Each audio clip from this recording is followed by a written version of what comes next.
Hello everyone. If you like this audiobook and want to listen to more, please consider subscribing. And if you like this video, like it as well, that it enjoy. Wishes. The Void wasn't exactly what I expected.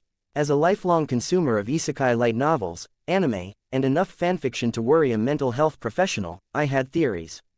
I expected a river of souls, or maybe a fiery judgment, or perhaps just a game over screen with a coin slot. Instead, I got an office. And not just any office. It was a pristine, terrifyingly white room that smelled faintly of vanilla and old parchment. In the center sat a mahogany desk that looked expensive enough to buy a small country. Behind it sat him.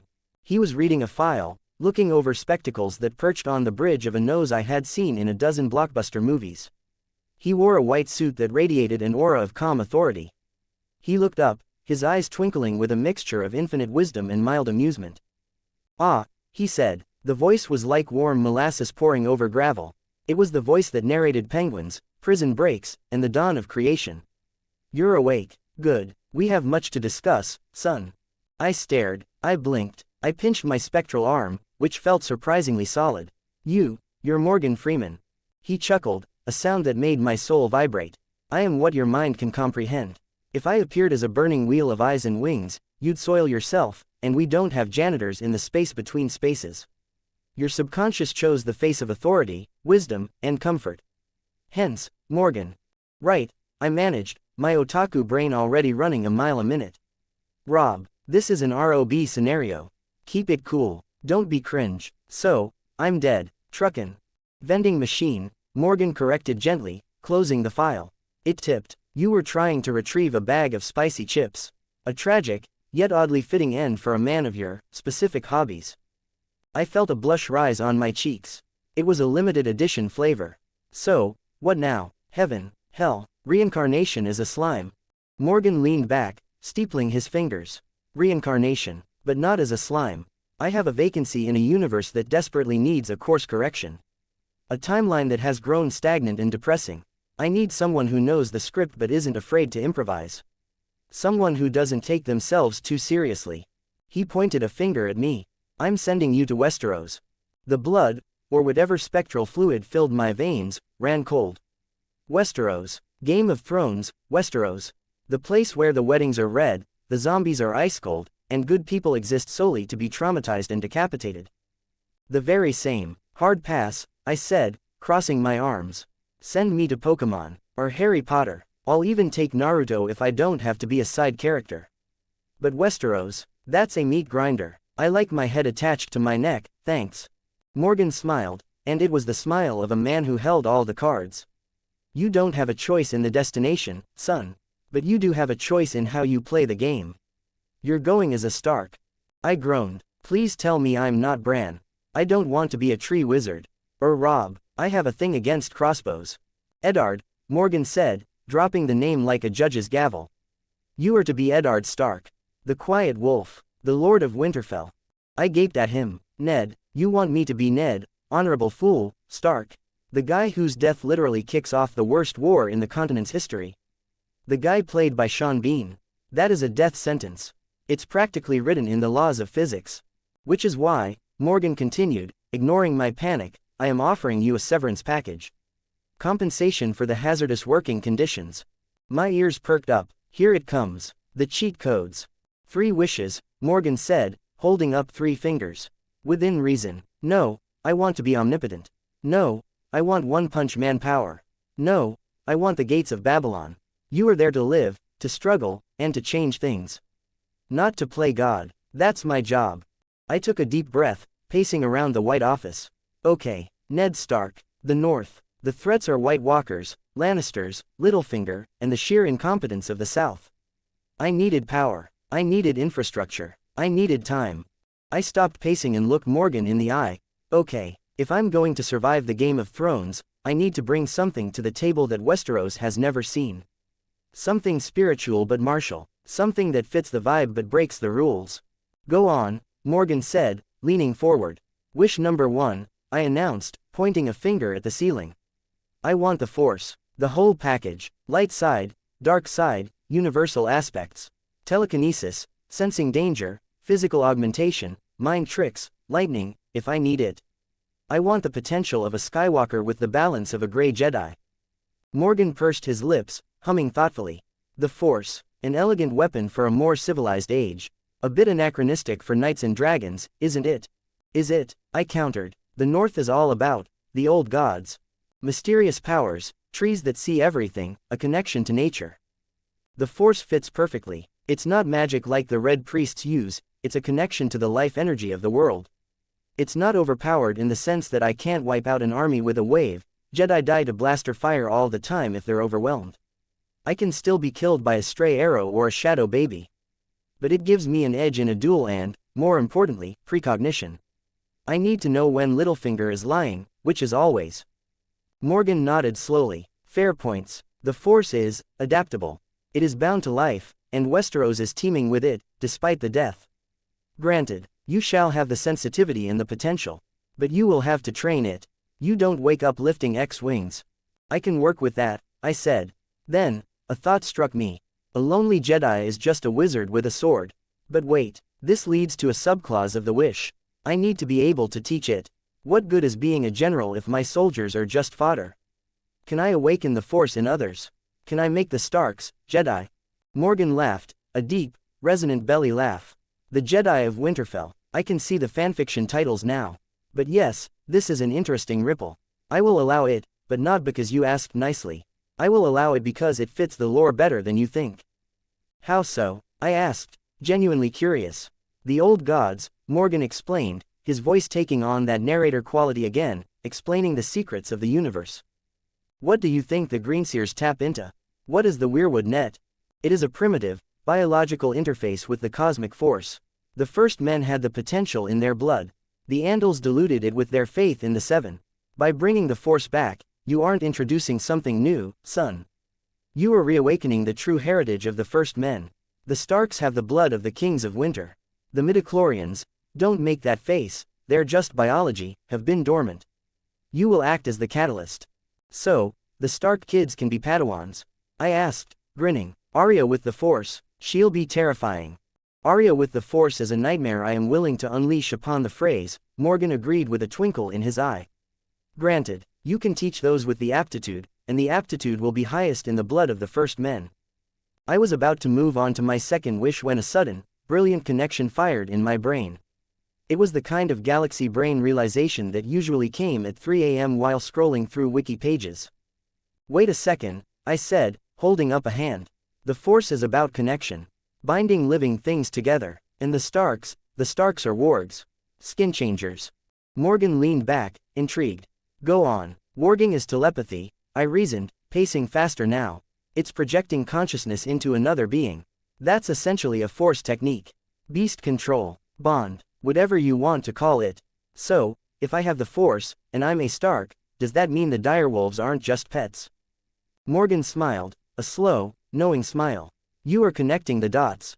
The direwolves sent by the old gods are already magical constructs, woven from the magic of the North. By introducing the Force, you are effectively supercharging that biological interface. My jaw dropped. So it's a Force bond. Like Revan and Bastilla, but, with a giant wolf. Precisely, Morgan confirmed. It won't just be skin changing, where you override the animal. It will be a symbiotic Force dyad. Your wolf will be an extension of your will, and you of theirs. They will be sensitive to your Force usage. They will grow stronger as you do. Jedi wolves, I whispered, vibrating with pure otaku delight. I can teach a direwolf to use mind tricks. I can have a wolf that senses danger before it happens. The Boltons are going to be so confused when a wolf dodges an arrow because it saw it coming 3 seconds ago. Just don't try to give them lightsabers, Morgan warned, though his eyes danced with amusement. They lack the opposable thumbs. I make no promises, I muttered, filing that away for later. Okay, that is infinitely cooler. Wish 1 is looking solid. Now, for number 2. The Force makes me a warrior, but a warrior can't feed a kingdom during a decade-long winter, I continued, getting back on track. The North is poor, undeveloped, and empty. I need knowledge. What kind of knowledge? The Dr. Stone kind. The Civilization 6 kind, I said. I want a library in my head. Engineering, agriculture, metallurgy, sanitation, basic medicine, glassmaking, crop rotation.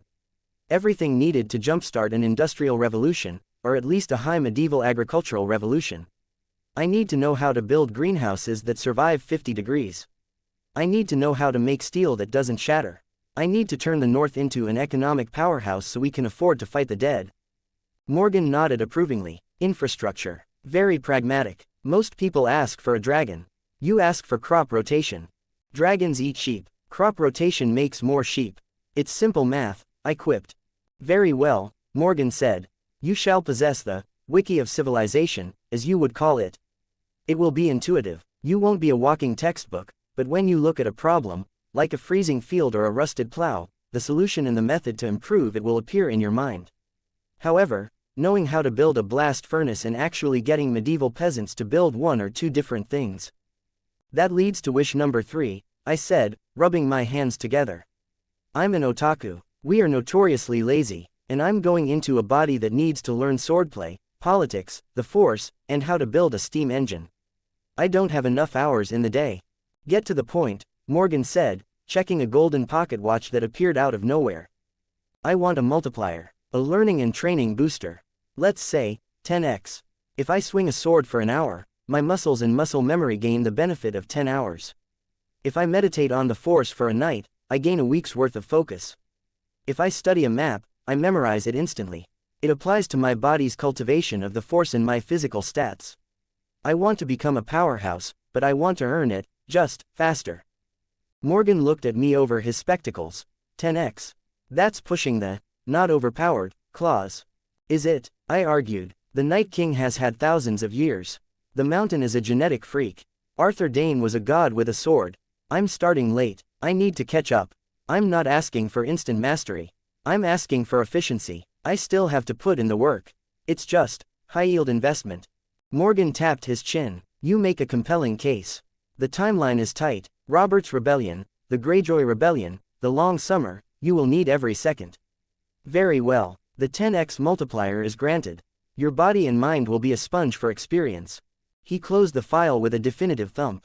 3 wishes. The force and the ability to teach it, linked to the old gods and amplified by direwolf bonds. The Encyclopedia of Civilization, and a 10x growth multiplier. You are equipped to change the world, Eddard Stark. Thank you. Rob, I said, feeling a surge of excitement. So, do I wake up as a baby? Do I have to go through diaper changing? Because that's a deal-breaker. Morgan stood up, smoothing his suit. You do wake up as a baby. But you won't be changing your own diapers. In fact, you won't even know you're doing it.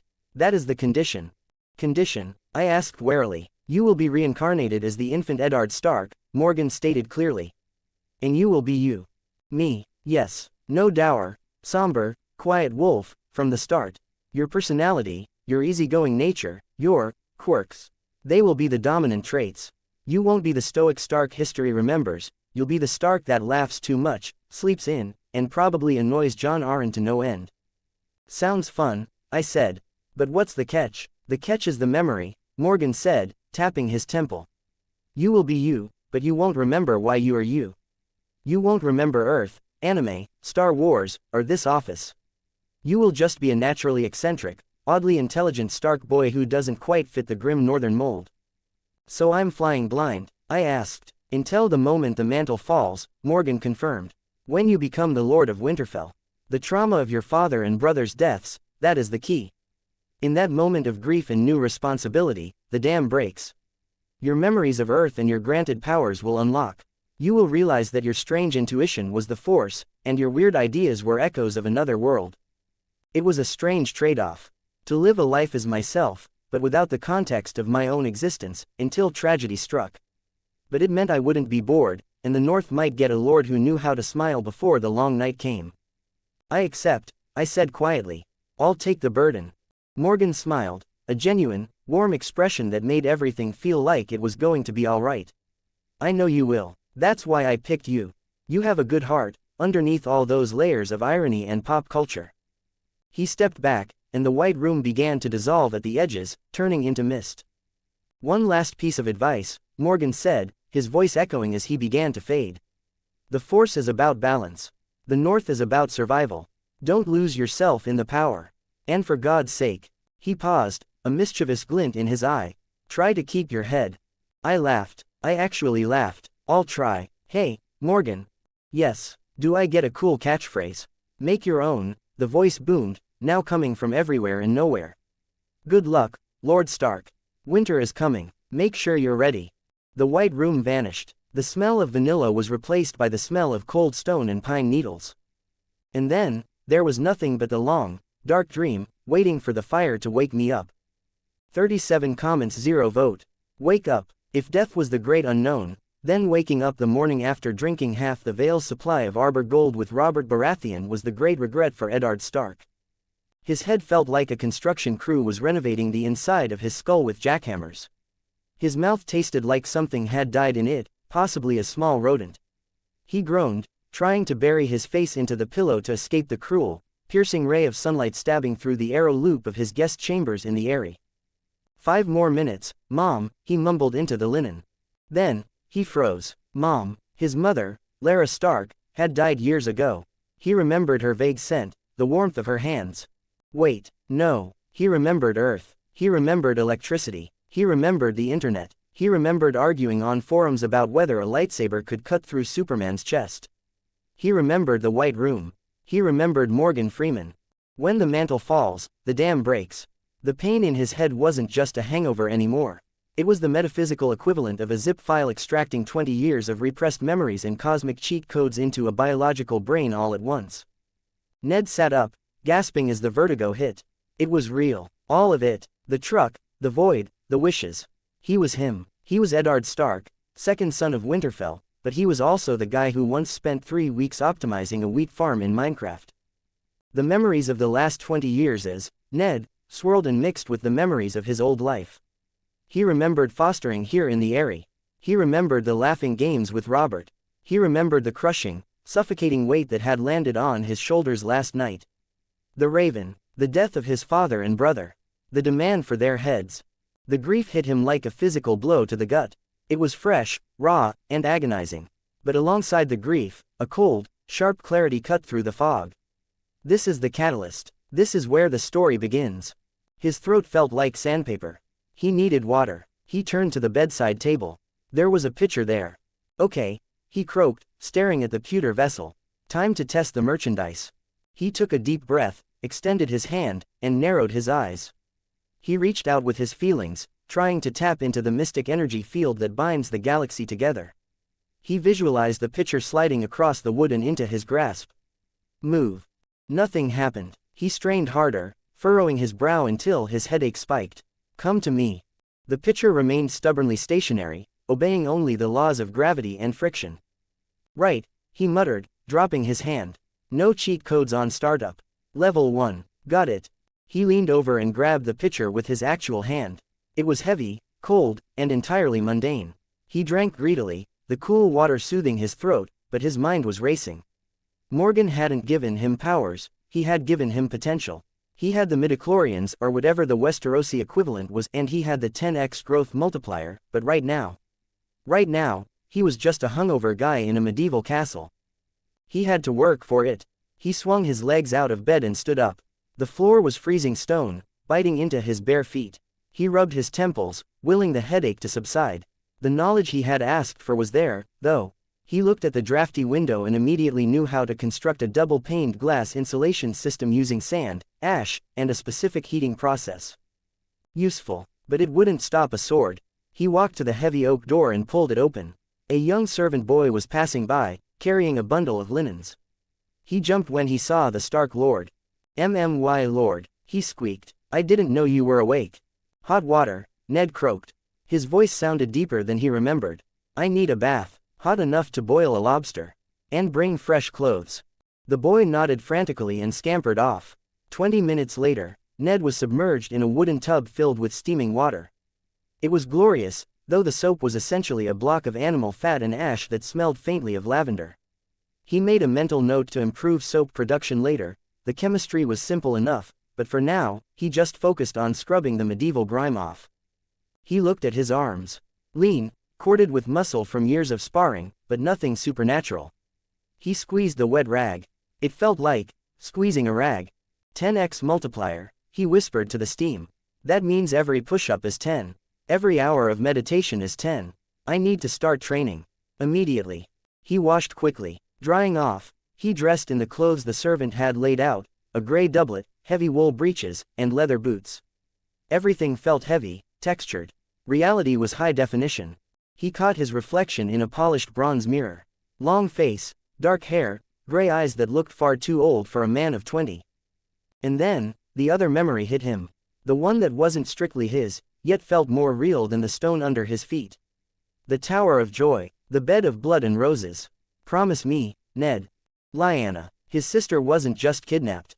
He knew the truth, or at least, the truth of a TV show and 1,000 fan theories. She was with Rhaegar. Willing or prophesied, it didn't matter now. The tragedy was already in motion. For a second, panic flared in his chest. Should he tell Robert? Should he ride south instead of north? No, telling Robert now would turn his righteous fury into a blind, destructive rage that would burn the realm down before they could save it. And Lyanna, well, that was a fixed point in time. He couldn't change the past that had already happened, and he wasn't sure he should mess with the future that gave the world its savior. He closed his eyes, trying to center himself, to push the anxiety into the Force like a Jedi would. He felt nothing, just the cold air of the room and the thumping of his own anxious heart. Okay, he exhaled, opening his eyes. No Force calm yet, just deep breaths. Let the river flow. I will face the tower when I get there. Until then, I have a war to win. Time to face the music, he said, strapping on his sword belt. Ned left his chambers and navigated the winding corridors of the Eyrie toward the High Hall's solar. As he walked, he decided to try one more time. He slowed his pace, soft boots padding on the stone. He closed his eyes for a stride, reaching out, trying to sense. Is there a guard around the corner? He saw only the blackness of his eyelids. He heard only the wind. He sighed, opening his eyes just in time to nod to the two guards standing around the corner. They looked bored. He had sensed absolutely nothing. I have a lot of meditation to do on the road, he thought grimly. If I want to dodge arrows, I better start practicing my breathing exercises. He found Jon Arryn in his solar. The Lord of the Eyrie looked 10 years older than he had yesterday. His face was drawn, pale, and etched with worry. He was staring at a map of the Vale, a half-eaten loaf of bread on the table beside him. Ned, Jon said, looking up as he entered. His voice was gentle, full of the pity Ned didn't want. I didn't expect to see you up so early. Robert is still indisposed. Robert is mourning in his own way, Ned said, closing the door behind him. I mourn in mine, and right now, my mourning requires action. He walked over to the table, standing beside the man who had been a second father to him. He looked down at the map. The Vale was a fortress, impregnable by land. But they couldn't stay here. We are at war, Jon, he stated calmly. We are, Jon agreed, sighing heavily. We have already sent ravens to your bannermen, calling them to, well, to prepare. But getting you to them, that is the problem. Ghoultown is the only major port, and Mark Grafton has declared for the Targaryens. He won't let you leave. I know, Ned said. Ghoultown is a trap. I can't go by the main road. He traced a line on the map with his finger. A line that went west, away from the safety of the high road, straight into the jagged, terrifying peaks that bordered the Vale. I'm taking the mountains of the moon, he said. I'll cross the ridges to the fingers. From there, I can find a fisherman to sail me across the bight to White Harbor. Jon Arryn stared at him as if he had just suggested flying by flapping his arms. The mountains of the moon. Jon sputtered. Ned, have you lost your wits? The mountain clans are swarming there. The burned men, the painted dogs, they don't care about your name or your honor. They will slit your throat for your boots and leave you for the crows. It's the only way, Jon, Ned insisted, his voice steady. The roads are watched. The ports are closed. If I stay here, I'm a sitting duck. The North needs a Stark now. Benjen is just a boy. They need me to call the banners. It is suicide, Jon warned, slamming his hand on the table. You are one man. Even with a sword, you cannot fight a dozen clansmen in their own territory. Wait, we will take Ghoultown by force. It will take time, but... We don't have time, Ned interrupted. He looked Jon in the eye. He didn't have a magical aura or a glowing sword. He just had the memories of a man who knew exactly what was coming, and the desperate certainty that he needed to be ready for it. Winter is coming, Jon.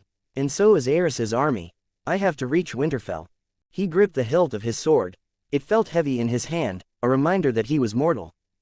Besides, he added, a small, grim smile playing on his lips. I've been trained by the best. And I have a long ride to think about my future.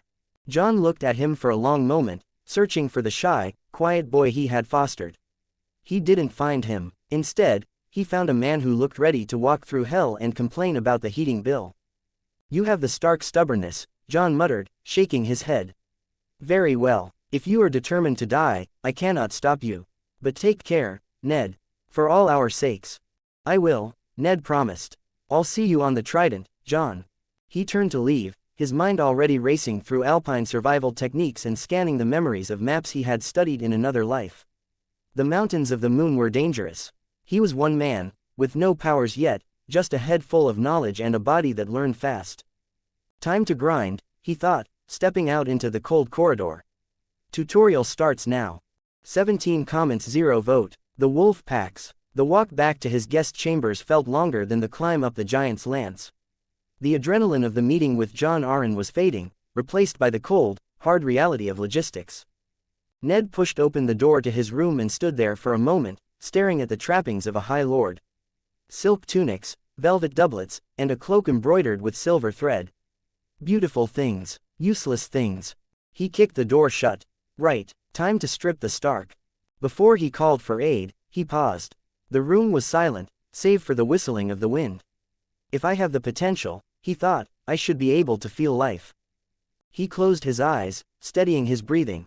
He reached out, not with his hands, but with his mind, trying to push past the throbbing of his headache. At first, there was nothing. Just the cold stone in the dark. Then, a faint ripple. A small, nervous heartbeat standing just down the corridor. A shuffle of feet. Someone is there. He opened his eyes, a small smile touching his lips. It wasn't much, barely a whisper of a sensation, but it was there. The radar was working, even if the battery was low. He grabbed a bell pull, yanking it 3 times. Moments later, the young steward, Mikkel, if Ned's memory served, poked his head in. My lord, Mikkel, Ned said, already stripping off the fine gray doublet. I need supplies, not the pretty stuff. I need the gear the mule handlers use. Thick wool, boiled leather, and I need dried beef, hard cheese, and a waterskin that doesn't leak. Mikkel blinked, confused. My lord, the kitchens can prepare a roast fowl for your journey. No fowl, Ned interrupted, tossing the doublet onto the bed. I'm not going on a picnic, Mikkel. I'm going into the mountains. I need food that won't spoil and clothes that won't tear when I'm sliding down a scree slope. In rope, 50 feet of hemp rope. Go. The boy scrambled away. Ned turned to his boots. They were good riding boots, calfskin and supple. He drew his dagger. Sitting on the edge of the bed, he began to carve harsh, jagged grooves into the soles of the expensive boots. He needed grip. He needed friction. He slashed the leather with grim determination, ruining the craftsmanship to save his neck. When Mikkel returned with the bundle of roast-spun clothes, Ned was waiting with a candle and a small pot of tallow he'd found near the hearth. My lord, Mikkel hesitated, watching Ned smear the thick, greasy fat over the seams of the waterskin and the stitching of his boots. What are you doing? Waterproofing, Ned muttered, his eyes focused on the task. If water gets into the seams, it freezes, Ned explained, rubbing the grease in until the leather turned dark and ugly. If it freezes, it expands. If it expands, the boot bursts, and I lose a toe to frostbite. I like my toes, Mikkel. Mikkel watched him with a mix of horror and awe. Is that a northern trick, my lord? Something like that, Ned said, grabbing the rough cloak Mikkel had brought. It smelled of the stables. Perfect. This will mask my scent. He tossed a silver stag to the boy. Forget you saw me packing like a commoner. Mikkel caught the coin, eyes widening. I saw nothing, my lord. Just a wolf preparing for winter. Ned smirked. Smart lad. Fully packed and looking thoroughly disreputable in his rough wools and greased boots, Ned made his way to the guest solar. He could hear Robert before he saw him. The sound of something shattering against a stone wall echoed down the corridor. Ned stepped inside. Robert Baratheon was pacing like a caged tiger, a new goblet of wine in his hand, while the shards of a pitcher lay in a puddle near the hearth. That pitcher isn't Rhaegar, you know, Ned noted dryly, leaning against the doorframe. Robert spun around, his face flushed with wine and fury. Ned, Jon says you're leaving. Actually leaving. By the mountains. Jon is right, Ned said, walking into the room. I ride within the hour. You're mad, Robert growled, slamming his goblet down on the table. Wine sloshed over the map of Westeros. Stay here, we fight at Gulltown, we smash Grafton, take the port, and sail north like civilized men.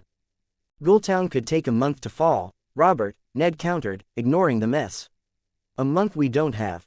Aerys isn't waiting, he's calling his banners. If I don't get the north, we have no army. Just 2 angry wards in a mountain castle. I have an army, Robert roared, thumping his chest. I am the Lord of Storm's End. Yes, we have, Ned pointed out calmly. But you need to get to them. I need to get to mine. We can't do that, holding hands in the veil. He leaned forward, placing both hands on the wine-stained table. And Robert, listen to me closely. The Tyrells are opportunists. Mace Tyrell won't risk his flower knights in open battle against you if he can help it. He'll march on Storm's End. He'll try to starve your brother out while you're in the field. Robert frowned, the bluster fading for a moment. Stannis, he's made of iron. He won't break. Iron breaks, Ned warned sharply. It doesn't bend, but it breaks. When you leave Storm's End to join the war, tell Stannis to prepare for a long siege. Tell him to stock the granaries, salt every fish, and count every grain. If Tyrell parks his army on your lawn, Stannis needs to hold the line for a year, maybe more. If Storm's End falls, the rebellion loses the south. Robert stared at him, the fog of wine clearing from his eyes as the strategic merit sank in. He nodded slowly. You're right, Stannis is a sour prick, but he's stubborn as a mule. If I tell him to hold, he'll eat the rats before he surrenders. I'll make sure he knows. Robert slumped into a chair, the anger draining out of him, leaving only a raw, bruised sadness. It's not right, Ned. Leaving me here, alone with Jon and his prudence. Ned pulled out a chair and sat opposite him. You won't be alone, you'll have the Knights of the Vale. And you'll have a war to plan. Jon needs you, Robert. He needs your fire. He's cautious. You're a drunk, Robert offered bitterly. A hammer, Ned corrected. You're the warhammer of the rebellion, Bobby. You just need to find something to hit. Robert snorted, a reluctant smile tugging at his beard. Don't call me Bobby. Makes me sound like a stable boy. I'll call you Your Grace when you sit on the Iron Throne, Ned said, the words slipping out before he could check them. Robert laughed, a harsh, barking sound. Me, on that chair of swords? Gods forbid, I'm fighting for Lyanna, Ned. And for your father, and Brandon, not for a crown. Ned felt a twinge in his gut at the mention of Lyanna. The secret lay heavy in his mind, locked behind the dam of his memory. Promise me, Ned. We're fighting to survive, Bobby, Ned said softly. Just try to stay sober enough to swing that hammer, all right? Robert reached across the table, his massive hand gripping Ned's forearm. I will, I swear it, but you watch your back in those mountains. If some painted savage kills you, I'll never forgive you. If I die, Ned said, standing up and gripping Robert's arm back, you have my permission to drink a toast at my funeral. Just make sure it's good wine. The best, Robert promised, his eyes wet. Arbor gold, or Dornish red, something that tastes like summer. The wind in the courtyard was biting, whipping Ned's new, stable-smelling cloak around his legs. The sky was a bruised purple, threatening snow. Jon Arryn stood by the gate, looking frail in his heavy furs. Next to him, Robert looked like a giant, his warhammer resting casually on his shoulder as if it weighed nothing. A groom brought forward the horse Ned had requested, a shaggy, ill-tempered Garen with hooves like dinner plates. Not a charger, a mountain goat in horse form. He bites, the groom warned, handing over the reins. We have that in common, Ned muttered, swinging into the saddle. He patted the beast's neck, reaching out with his mind, not with the force, just with intent. Calm, work, the horse huffed, settling slightly. Jon Arryn stepped forward, placing a hand on Ned's knee. There are waycastles along the high road, but once you pass the bloody gate, you must avoid the paths. The clans watch them. I know, Jon, Ned said, looking down at the mentor who had saved his life by defying a king. I'll stick to the ridges. They won't look for a lone rider where the air is too thin to breathe. May the Seven watch over you, my son, Jon whispered, his voice cracking. Oi, Robert shouted, stepping up and slapping the horse's flank, making it dance sideways. Don't get lost, Stark. And if you see Rhaegar, save him for me. Ned looked at Robert. He saw the fire in his eyes, the grief, the loyalty. He saw the king he would become and the friend he was now. "I'll see you on the Trident, Bobby," Ned called out, ignoring Robert's scowl at the nickname. "Go on then," Robert yelled, raising his hammer in a salute. "Run, wolf, run back to your snow." Ned turned the Garen's head toward the gate. He didn't look back, he couldn't afford to. The warmth of the Eyrie, the safety of friendship, it was all behind him now. Ahead lay the mountains of the moon. Cold, jagged, teeming with enemies. Ned smiled, a cold, sharp smile that felt entirely new on his face. He checked his mental map, felt the 10x potential coiled in his muscles, and dug his heels in. "Let's go," he whispered to the wind. "Tutorial's over." The horse broke into a gallop, thundering out of the gates and into the shadow of the mountains. 12 comments 0 vote. The high road and the low road. The mountains of the moon. Yeah, they couldn't care less about titles. They didn't care about honor, ancient bloodlines, or the fact that the lone rider trying to navigate their crazy peaks was actually a reincarnated soul from a world with indoor plumbing. They only cared about one thing, gravity. And honestly, they seemed pretty offended that Ned Stark hadn't fallen off yet. Ned pulled his shaggy horse to a stop on a ridge that felt way too close to the sky. The wind up here was brutal, like a heavy hand trying to shove him right off the narrow track and into the mist below. He gave the horse a pat on the neck. "Easy, girl, I know, it stinks, but hey, look at that view." And the view was pretty spectacular, to be fair. Jagged gray peaks tore at the sky, dusted with snow that never melted. Way down below, the veil looked like a green and gold quilt fading away. Ahead lay the fingers, bleak, windy strips of land reaching out into the freezing sea. But Ned wasn't really checking out the scenery. He was trying to look at the air itself. Or, well, he was trying to. He closed his eyes, ignoring the dizzying drop. He'd been riding for 3 days since leaving the bloody gate. 3 days of silence, cold, and the steady plodding of hooves. In his old life, a 3-day commute would have been a nightmare. Here, it was basically a training montage waiting to happen. Feel the cold, he told himself, settling into the breathing rhythm he'd practiced yesterday. Don't fight it, just accept it, make it part of you. In all the Star Wars lore he used to obsess over, the Force was this energy field created by living things. But in Westeros, life was harder and sharper. The energy here didn't feel like a flowing river, it felt like jagged ice and iron. It was wilder, old god stuff. He reached out with his mind. Day 1, total headache, complete failure. Day 2, thanks to that 10x multiplier turning a day of work into 10 days of practice, he'd started to feel a buzz, like the static electricity of life. Now, on day 3, that buzz was turning into a map. He could feel his horse's exhaustion like a dull orange throb. He felt the moss on the rocks, a faint, sleepy green hum.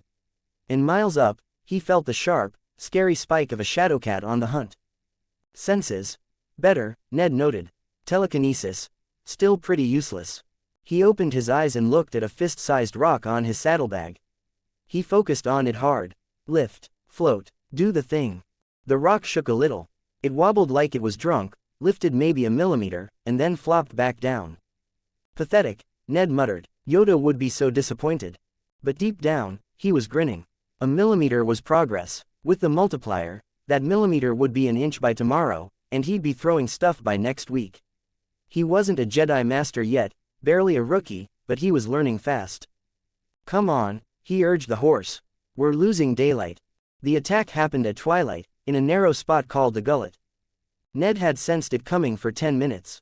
It wasn't like he saw it. It was more of a disturbance in his Force radar, a bunch of angry red spikes moving against the mountain's background noise. Bad intentions. 3 of them, Ned figured, hand drifting to his sword. Maybe 4, hiding in the rocks up there. In the original timeline, Ned Stark might have ridden right into this ambush. He might have been lucky or skilled enough to survive, but he would have been surprised. This Ned Stark, not surprised at all. He stopped his horse 50 yards from the trap. He hopped off calmly and tied the reins to a bush. Wait here, he whispered to the horse. Don't bite anyone unless they're wearing fur. He drew his sword. The steel hissed loud in the quiet canyon.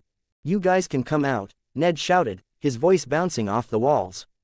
I've got no gold, no wine, just a really sharp sword and a bad temper. For a moment, just wind. Then, a rock clattered. Laughter floated down from the shadows. Rough, nasty laughter. The fancy man has ears, a voice rasped. 4 guys stepped out from the rocks. Classic mountain clansmen, filthy, wrapped in mismatched furs, hair matted with mud. One brute, the size of a door, held a rusty axe. The others had spears and spiked clubs. Burned men, Ned asked, noticing the scars on their chests. Redsmiths, the big guy corrected, grinning with black teeth. We take the metal. Your sword looks like good metal. Walk away, Ned said, shifting his stance. He didn't stand like a knight. He stood fluidly, something he remembered from a documentary, mixed with Ned's muscle memory. I'm in a hurry. We're in a hurry too, the leader growled. Hurry to kill you. He charged. It was sloppy, just screaming and swinging wild, zero strategy. Ned didn't panic. Actually, time seemed to slow down. This was force speed, or at least the start of it. His adrenaline spiked, and the multiplier kicked in. He saw the big guy shift his weight. Saw the axe go up.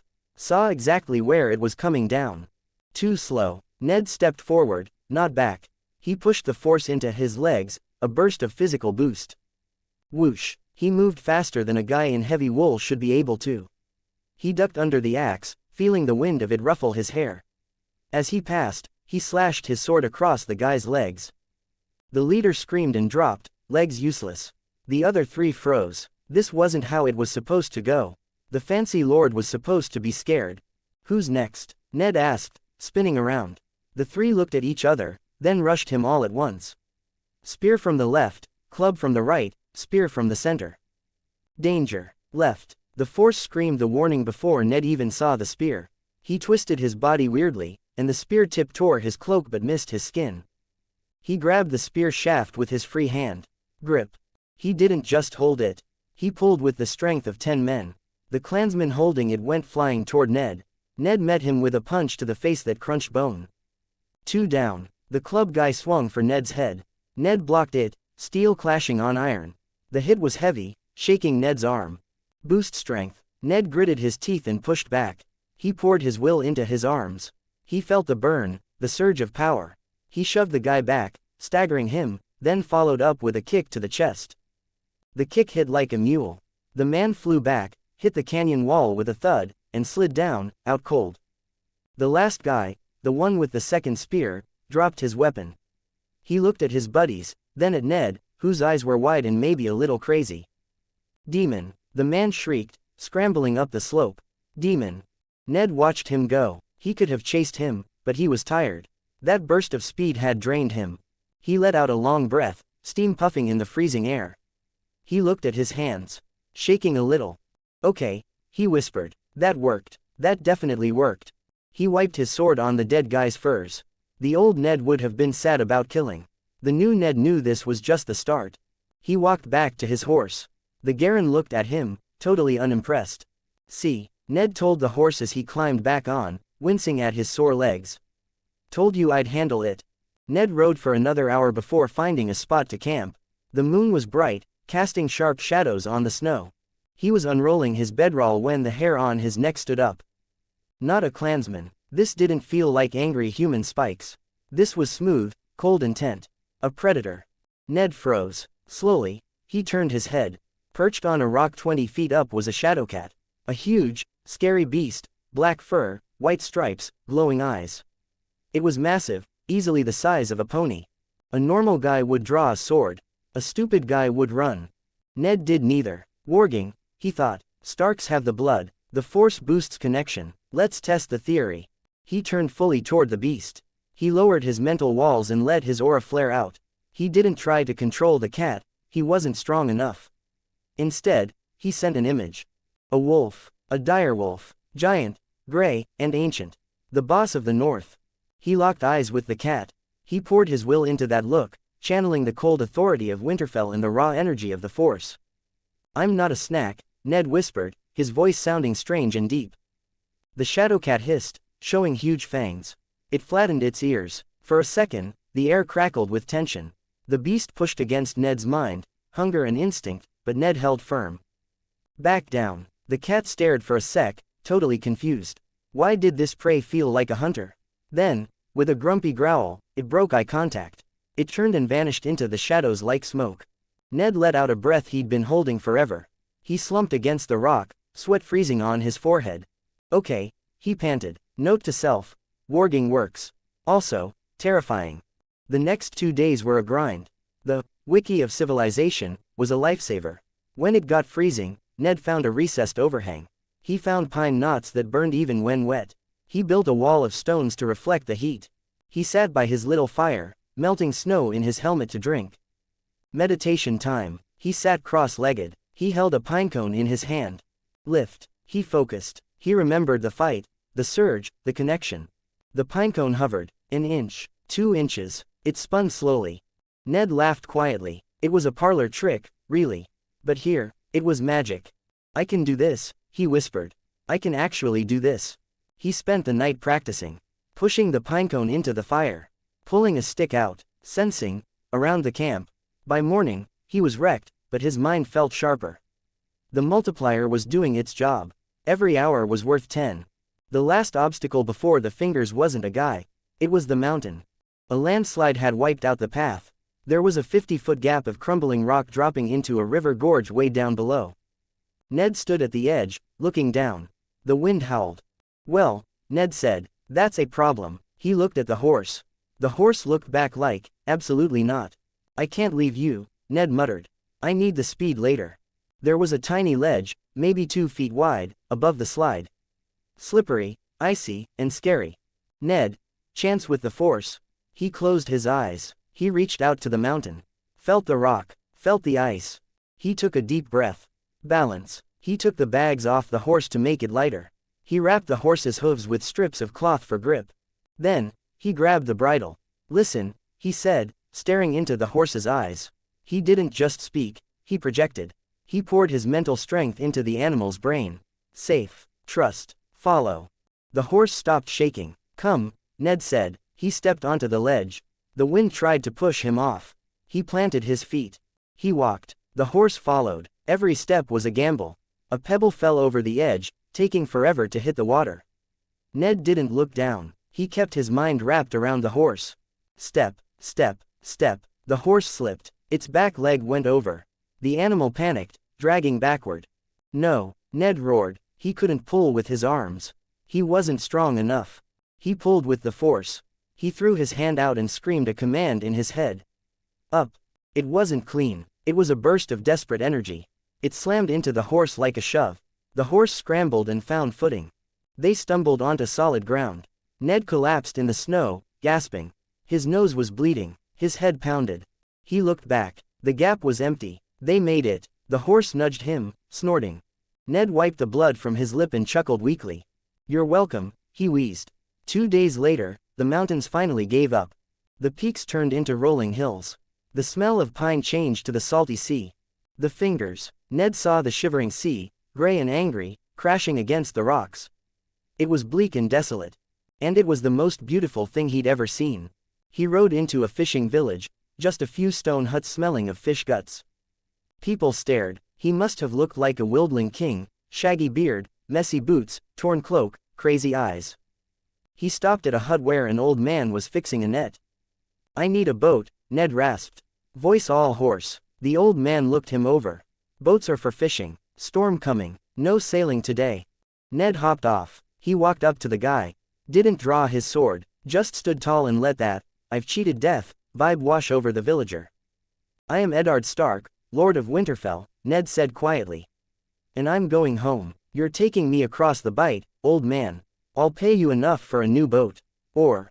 He let it hang. Not a threat of violence, but destiny. The old man swallowed. He looked at Ned's eyes and saw winter coming. Stark, the man whispered. Ned smiled. A smile that said he'd just dragged a horse across a cliff with his brain. Yes, Stark, Ned said. Now, about that boat. As the skiff bounced over the waves of the bight, Ned sat in the front, looking north. He was exhausted. Everything hurt, but he felt more alive than ever. He held a hand out over the spray and focused. Boom! A drop of seawater froze right in midair, turning into a little ice crystal. It hovered for a second before he let it drop. The North was waiting. The Boltons, the Glovers. They expected a boy. Ned pulled his cloak tight and closed his eyes. The real game was just starting. 13 comments 0 vote. The long road home. The shivering sea lived up to its name. It didn't just shiver, It convulsed, tossing the small fishing skiff around like a piece of driftwood in a washing machine. Ned sat in the prow, wrapped in his salt-crusted cloak, staring at the gray horizon. His horse, the poor shaggy Garen that had survived the mountains of the moon, was currently miserable in the center of the boat, tied securely and looking green around the gills. "Almost there, girl," Ned muttered, patting the horse's flank. "Just think of solid ground. And grass. Lots of grass." The old fisherman at the tiller looked at Ned with a mixture of awe and fear. He hadn't said a word since they left the Fingers, probably terrified of him. Ned didn't mind the silence. It gave him time to practice. He held his hand over the gunwale, watching the spray kick up as the bow smashed into a wave. "Focus," he told himself. "The water is just energy. Cold, wet energy." He narrowed his eyes. A droplet of water flew upward. Ned caught it with his mind. It wasn't a firm grip, more like trying to catch a greased pig, but he held it. He stopped it in midair, suspended against the gray sky. Freeze. He pushed his will into the droplet, imagining the molecules slowing down, vibrating less. The 10x multiplier hummed in his veins, amplifying his intent. The droplet turned white, then solid. A tiny, perfect hailstone hovered for a second before gravity reclaimed it and it plinked into the sea. "One drop," Ned sighed, wiping the salt from his face. "Only about 1 trillion more to go before I can freeze a lake." Ahead, the coastline of the north began to take shape. It wasn't welcoming. It was a jagged line of cliffs and scrub, gray and brown and white. To anyone else, it looked like a wasteland. To Ned Stark, it looked like the best thing he had ever seen. The skiff scraped onto the pebble beach of a nameless cove south of White Harbor. Ned hopped out, his boots crunching on the stones. He helped the fisherman guide the horse off the boat, the animal snorting and shaking itself violently the moment its hooves touched land. Ned reached into his pouch and pulled out 3 gold dragons. It was a small fortune for a fisherman, enough to buy a new boat, a house, and probably retire comfortably. He tossed the coins to the old man. "For the ride," Ned said. "And for the silence." The fisherman caught them, his eyes bulging. "My lord, this is too much." "It's fair," Ned corrected, mounting the Garen. He looked down at the man. "If anyone asks, you never saw me. You were just fishing for crabs and caught a good haul." The old man bowed so low his nose nearly touched the pebbles. "I saw nothing, Lord Stark. Just the mist." "Good man." Ned turned the horse north. He didn't look back at the sea. The tutorial level was officially over. Now he was in the open world. And the map was huge. The journey to Winterfell was a blur of exhausting riding and freezing nights. Ned didn't stop at White Harbor. He didn't stop at Castle Serwyn. He avoided the holdfasts and the inns. Stopping meant talking. Talking meant explaining. Explaining meant delay. And Ned Stark was done with delays. He rode hard, pushing the Garen to its limit and then using the force to push it a little further. He poured his own energy into the beast, a technique he dubbed force stamina sharing. It kept the horse moving when it should have collapsed, but it left Ned drained, his head pounding with a constant, dull ache. The wiki in his head kept him company, analyzing soil samples he didn't care about and pointing out edible berries he didn't have time to pick. The nights were the hardest. He camped in the open, huddled under his cloak with no fire to give away his position. He slept in short bursts, 2 hours here, 3 hours there, always with one ear open, his force radar humming in the background. It was during these lonely nights that the reality of his situation really hit him. He was the Lord of Winterfell. Not the heir, not the second son, the Lord. Father was gone, Brandon was gone, the weight of thousands of years of history, of a kingdom the size of the other 6 combined, was resting squarely on his shoulders. "No pressure," Ned whispered to the stars. "Just have to win a civil war, industrialize a medieval society, stop the ice zombies, and raise a family without getting beheaded. Easy." He closed his eyes and meditated, letting the cold of the north seep into his bones. Unlike the Vale, the energy here was welcoming. It felt familiar, like coming home to a house you hadn't realized you missed. The old gods were strong here. The trees felt awake. On the 5th day, the wolfswood began to thin. The trees gave way to rolling hills of heather and stone.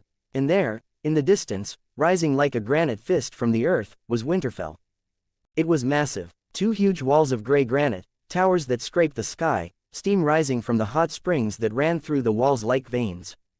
Ned felt a lump form in his throat. In his old life, he had seen it on TV. He had built it in Minecraft.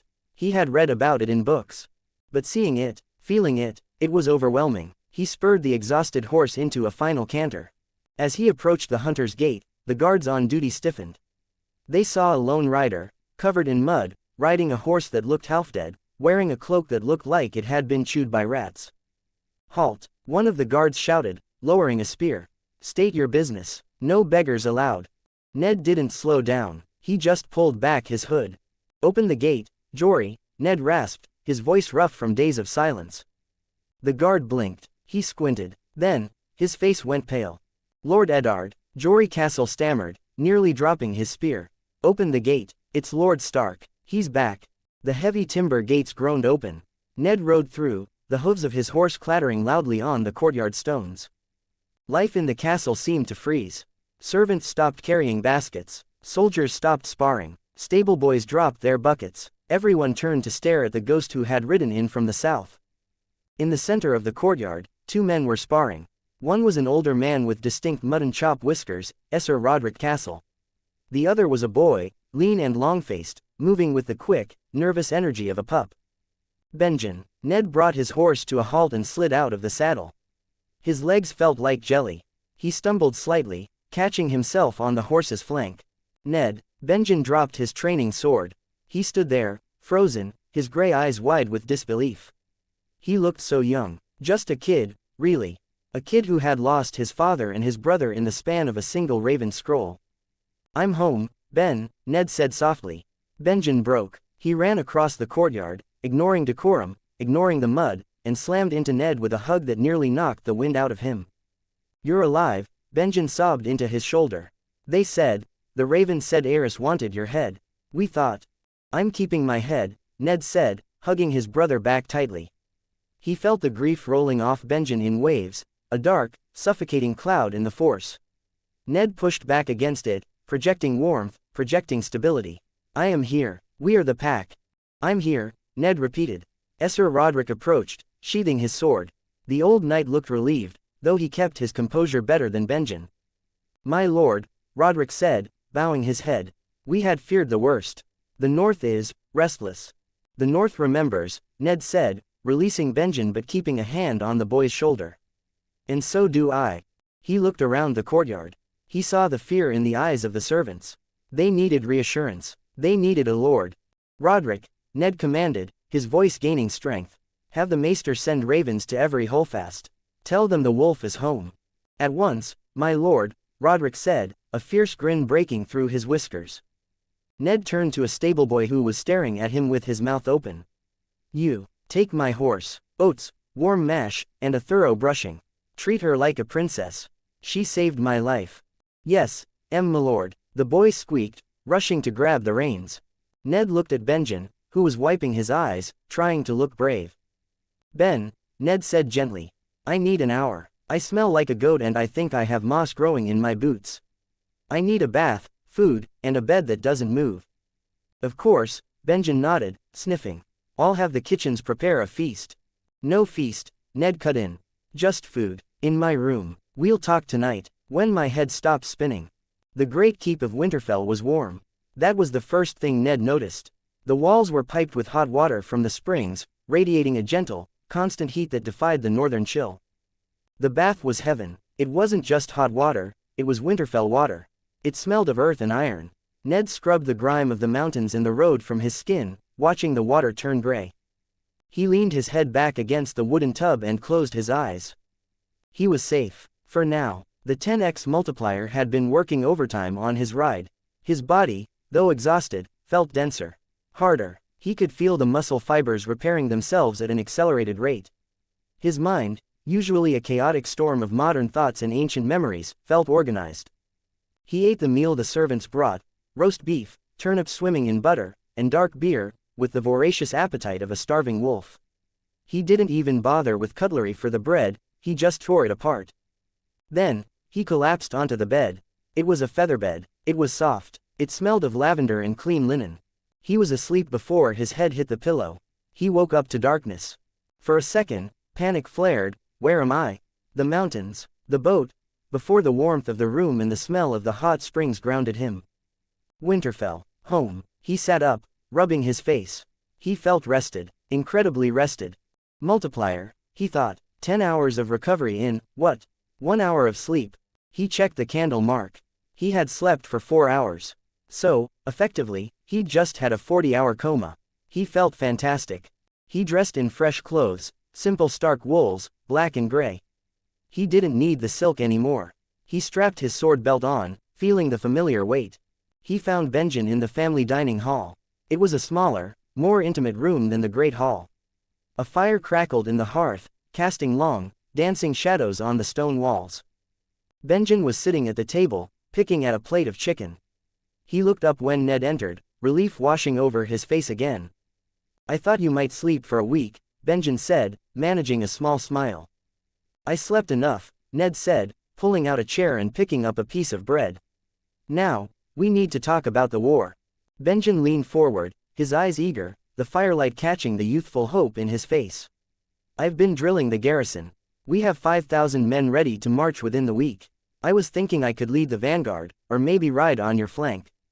Ned put the bread down and looked his brother in the eye. "You're not marching, Ben. You're staying here." Benjen recoiled as if slapped. "What? No, I'm a Stark. I can fight. Brandon would have let me come." "Brandon is dead," Ned said, his voice hard but not cruel. "And father is dead, and I am riding into a war that could easily end with my head on a spike." He reached across the table, covering Benjen's hand with his own. "Father always said it, Ben. Do you remember?" Benjen bit his lip, his anger warring with memory. He looked away, his jaw tight. "There must always be a Stark in Winterfell," he whispered. "Exactly," Ned said softly. "Winterfell is the heart of the North. It needs a Stark to beat. If I fall, if Robert falls, you are the last line of defense. You are the one who keeps our house alive.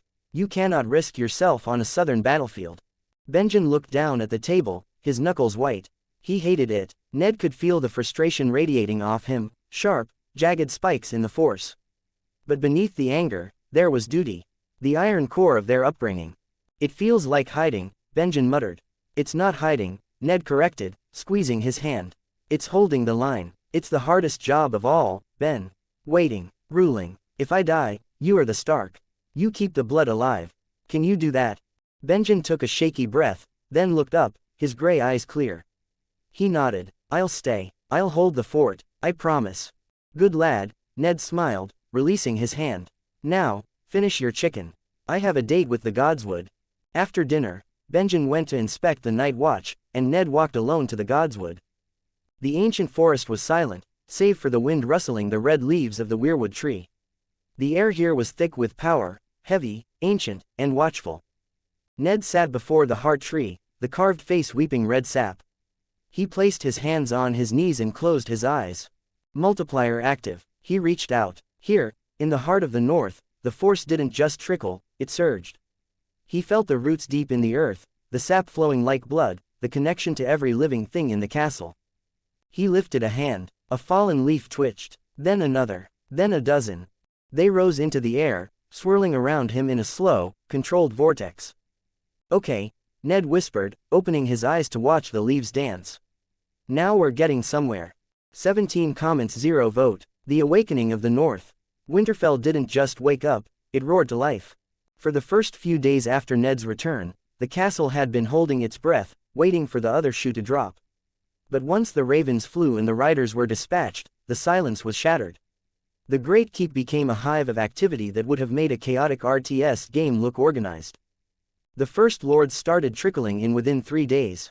By the end of the week, the trickle had turned into a flood of fur, steel, and shouting. The North was vast, empty, and generally quiet, but when you poked it with a sharp stick, like, say, burning its warden alive, it woke up angry. Ned sat in the Great Hall, the high stone seat of the Kings of Winter feeling cold and hard beneath him.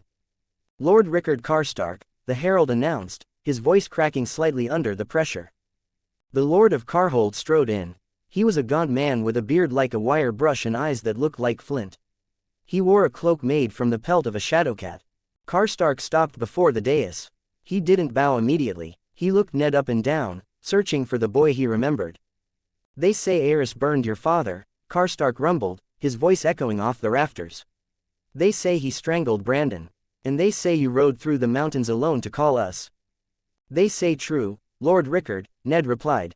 His voice wasn't a shout, but he projected it, using a subtle trick of the Force to make it resonate in the chest of every man in the hall. The Mad King thinks the North will bleed quietly. I intend to show him otherwise. Karstark's eyes narrowed, then widened as the sheer weight of Ned's presence hit him. It wasn't just confidence, it was an aura. A heavy, static pressure that felt like the air before a lightning strike. Karstark fell to one knee. Winterfell calls, Karstark swore, drawing his sword and laying it on the stones. And Karhold answers, my sword is yours, Lord Stark. Until the last drop of blood. Rise, Lord Karstark, Ned said, keeping his face impassive. Save your blood for the Targaryens. This scene played out a dozen times a day. The Umbers arrived with the Greechon roaring about smashing dragon skulls. The Glovers arrived with their quiet professionalism. The Manderleys sailed up the White Knife with a train of supplies that made Ned's logistic-loving heart sing. Every time, Ned met them. He looked them in the eye, accepted their vows, and integrated them into the war machine he was building. He wasn't just a lord anymore, he was the gravity well that held the North together. But holding the North together required more than just speeches. It required power, and Ned Stark was determined to be the most powerful piece on the board. His routine became a punishing cycle of grind and growth. 4 o'clock, the witching hour. While the rest of the castle slept, Ned was in the Godswood. The air was usually freezing, dark, still, and biting. Ned sat cross-legged in the snow before the heart tree, wearing only thin breeches. Cold is just a sensation, he told himself, shivering violently. Control the sensation, control the body. He closed his eyes. The Force here was thick, ancient, and heavy. It didn't want to be moved. It wanted to sit like a stone. Ned had to wrestle with it. Lift. He focused on a heavy iron shield he'd dragged out from the armory. It lay in the snow, weighing 20 pounds. Ned extended his hand. He didn't visualize lifting it with muscles, he visualized the space around the shield warping, pushing it upward. The shield groaned. Then, it lurched into the air. 1 foot, 2 feet. Hold it, Ned grunted, sweat freezing on his brow. The mental strain was immense, like holding a plank position with his brain. He held it for a minute. Then 2. Then, with a gasp, he let it drop. Clang. Better, he whispered, checking his internal progress bar. The 10x multiplier meant that every morning session was worth a week of intense training. In 10 days, he'd essentially done 3 months of Jedi initiate drills. He could now sense the heartbeat of a squirrel across the Godswood. He could lift heavy objects, though not throw them yet. And he could create a force push, strong enough to knock a man off his feet, though it drained him to near collapse. 8 o'clock, the sparring ring. After a breakfast that consisted of enough calories to feed a small horse, Ned headed to the training yard. This was public. This was theater. The soldiers needed to see their lord wasn't just a strategist, they needed to see a warrior. Who's first? Ned asked, spinning a blunted tourney sword in his hand. At first, the guards had been hesitant. No one wants to accidentally bruise the Lord Paramount. But after Ned had casually disarmed Jory Castle 3 times in 10 seconds, the gloves came off. Come on, Ned shouted, dodging a swing from a burly Umber manot arms. You fight like old women. 2 at once, get in here. 2 guards circled him. They attacked simultaneously, 1 high, 1 low. In the old days, Ned would have parried one and dodged the other. Now, Force sense. He felt the intent before the muscles even fired. He saw the trajectory of the attacks as red lines in his mind's eye. Ned stepped into the attack. He caught the first blade on his cross guard, twisted his wrist to lock it, and then used his enhanced strength to shove the first man into the second. They tangled in a heap of limbs and curses. 3. Ned barked, sweat flying from his hair. I want 3. By the end of the week, he was fighting 10 men at once and winning consistently. He wasn't using flashy flips or lightning. He was using efficiency. He moved faster than he should, hit harder than he looked, and never, ever seemed to be in the wrong place. The rumors started spreading through the camp. The wolf blood, they whispered. 1300, the war room. Afternoons were for the wiki. The Maester's Solar became Ned's command center. He sat surrounded by maps, supply manifests, and confused stewards. My lord, Maester Whaley's tried to explain, we simply cannot forge enough spearheads in time. The smiths are working day and night, but the bellows are inefficient, Ned interrupted, not looking up from a map of the neck. They're using single-chamber lungs. Tell Mikan to switch to a double-chamber system. Continuous airflow means hotter fires. Hotter fires mean faster smelting. I sketched the design on your slate this morning. The maester blinked. Double-chamber system. My lord, where did you learn of smithing? I read a book, Ned lied smoothly. Also, the grain carts. Why are we using square axles? The friction is slowing them down. Grease the hubs and round the bearings. We lose 3 hours a day just on bad wheels. As you say, my lord, the maester stammered, scribbling furiously. 2100 the night shift. After dinner, which was usually a loud, boisterous affair with the gathered lords to keep morale high, Ned returned to his chambers. But he didn't sleep. He practiced control. He sat at his desk, a single candle burning. He focused on the flame. Calm. He tried to suppress the heat. To shrink the flame without extinguishing it. It was a test of fine motor control for the mind. Sometimes, Benjen would come in. The boy was staying strong, adhering to his duty, but Ned could feel the longing in him. The Karstarks are loud, Benjen muttered one night, sitting by the fire. They think this is a game. They'll learn, Ned said, watching the candle flame dance. War has a way of teaching very harsh lessons very quickly. Are you afraid? Benjen asked suddenly. Ned stopped his meditation. He looked at his brother. Terrified. You don't look it. That's the job, Ben, Ned smiled tiredly. The Lord creates the weather. If I look scared, the storm breaks. If I look like stone, the men stand tall. On the 10th day, the army was ready. 14,000 men filled the fields outside Winterfell. It was a sea of gray and white, punctuated by the sigils of a dozen houses. The Giant of Umber, the Sunburst of Karstark, the Fist of Glover, the Merman of Manderley. The noise was deafening, the clash of steel, the whinnying of horses, the roar of thousands of voices. Ned stood on the battlements of the Hunter's Gate, Benjen beside him. It's time, Ned said. He turned to his brother. Benjen looked like he was trying very hard not to cry. You have the hardest watch, Ben, Ned said, gripping the boy's shoulder. Winterfell is yours. Keep it safe. Keep the people warm. And listen to Maester Whaleys, but trust your gut. I will, Benjen vowed. I'll make you proud, Ned. You already have. Ned walked down to the courtyard where his horse, a massive black destrier this time, a proper warhorse, was waiting. He mounted up, ice strapped to his back. He raised a hand. The trumpets blew, a long, mournful note that echoed off the ancient walls. The gates opened. Ned Stark rode out, and the North rode with him. The King's Road was a river of mud and men.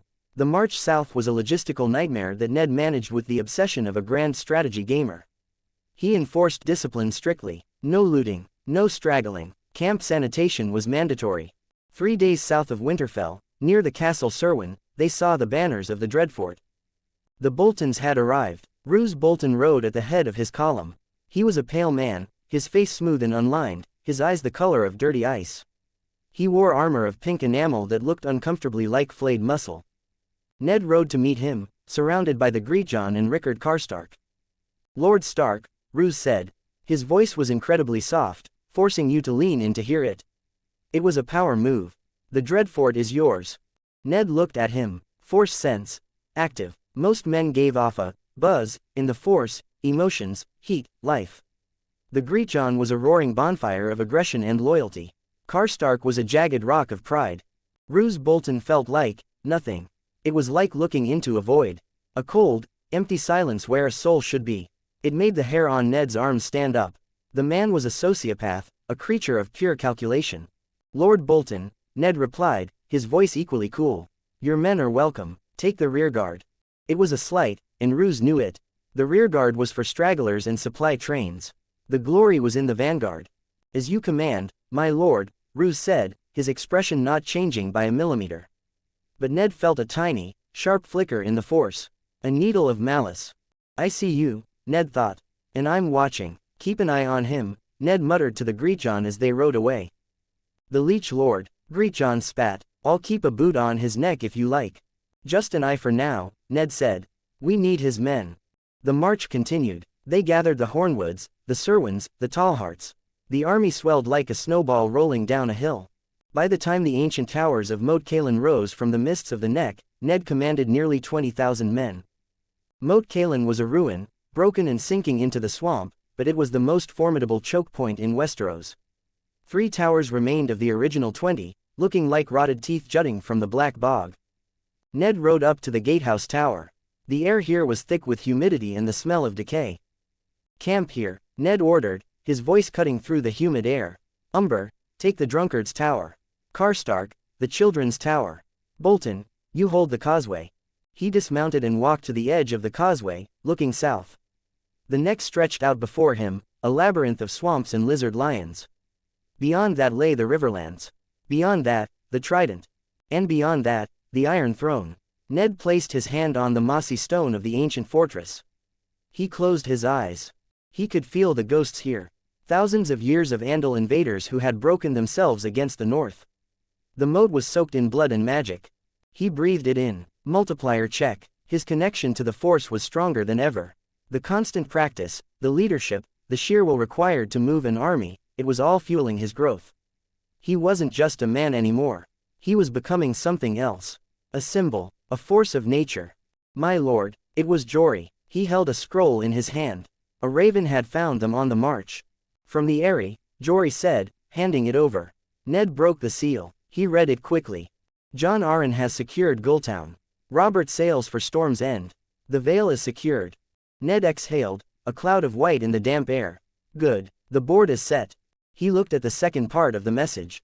"Riverrun remains neutral. Hoster Tully waits." "Politics," Ned muttered, crumpling the scroll. "He waits to see what we have to offer." He threw the parchment into a nearby brazier, watching it curl into ash. "We rest tonight," Ned told Jory. "Tomorrow, we cross the neck. We find Robert, and then..." He looked south, his gray eyes flashing with a cold, terrifying light. "Then we go hunting for dragons." Ned turned back to the camp. Thousands of fires were starting to burn, illuminating the fog. The north was here. The wolf had come down from the mountain. And he was bringing the winter with him. 14 comments 0 vote.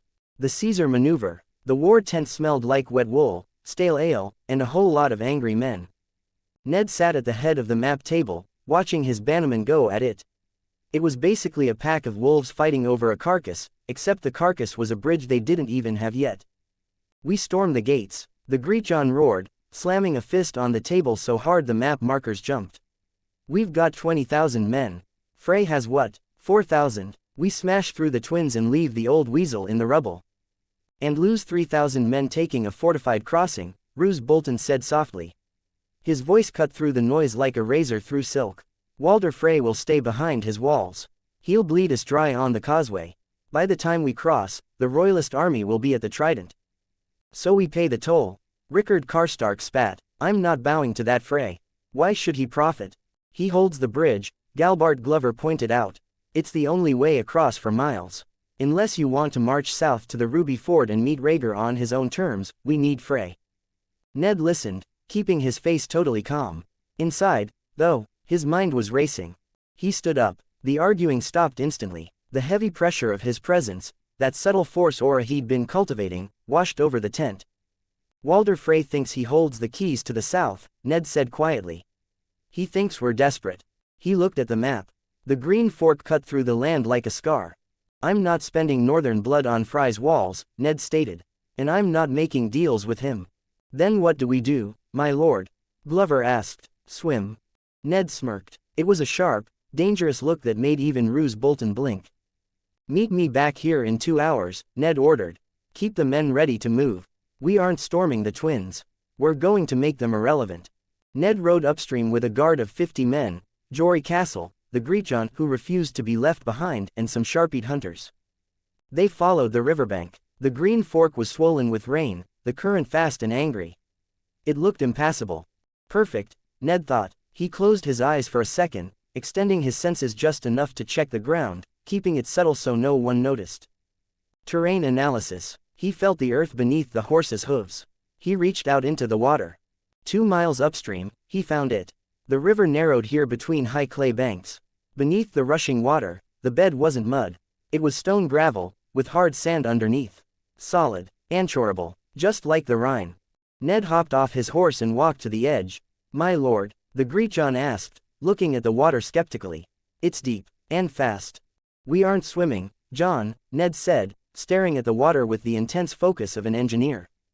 In his mind, he saw the piles, massive timber trunks, driven into that gravel and sand at an angle against the current. He saw the crossbeams, the trestles. He saw Julius Caesar's greatest, watch this, moment, reimagined for Westeros. We build, Ned said. Build what? Jory asked. A bridge, Ned replied. Our own bridge. We bypass Frey entirely. The Greechon laughed, confused.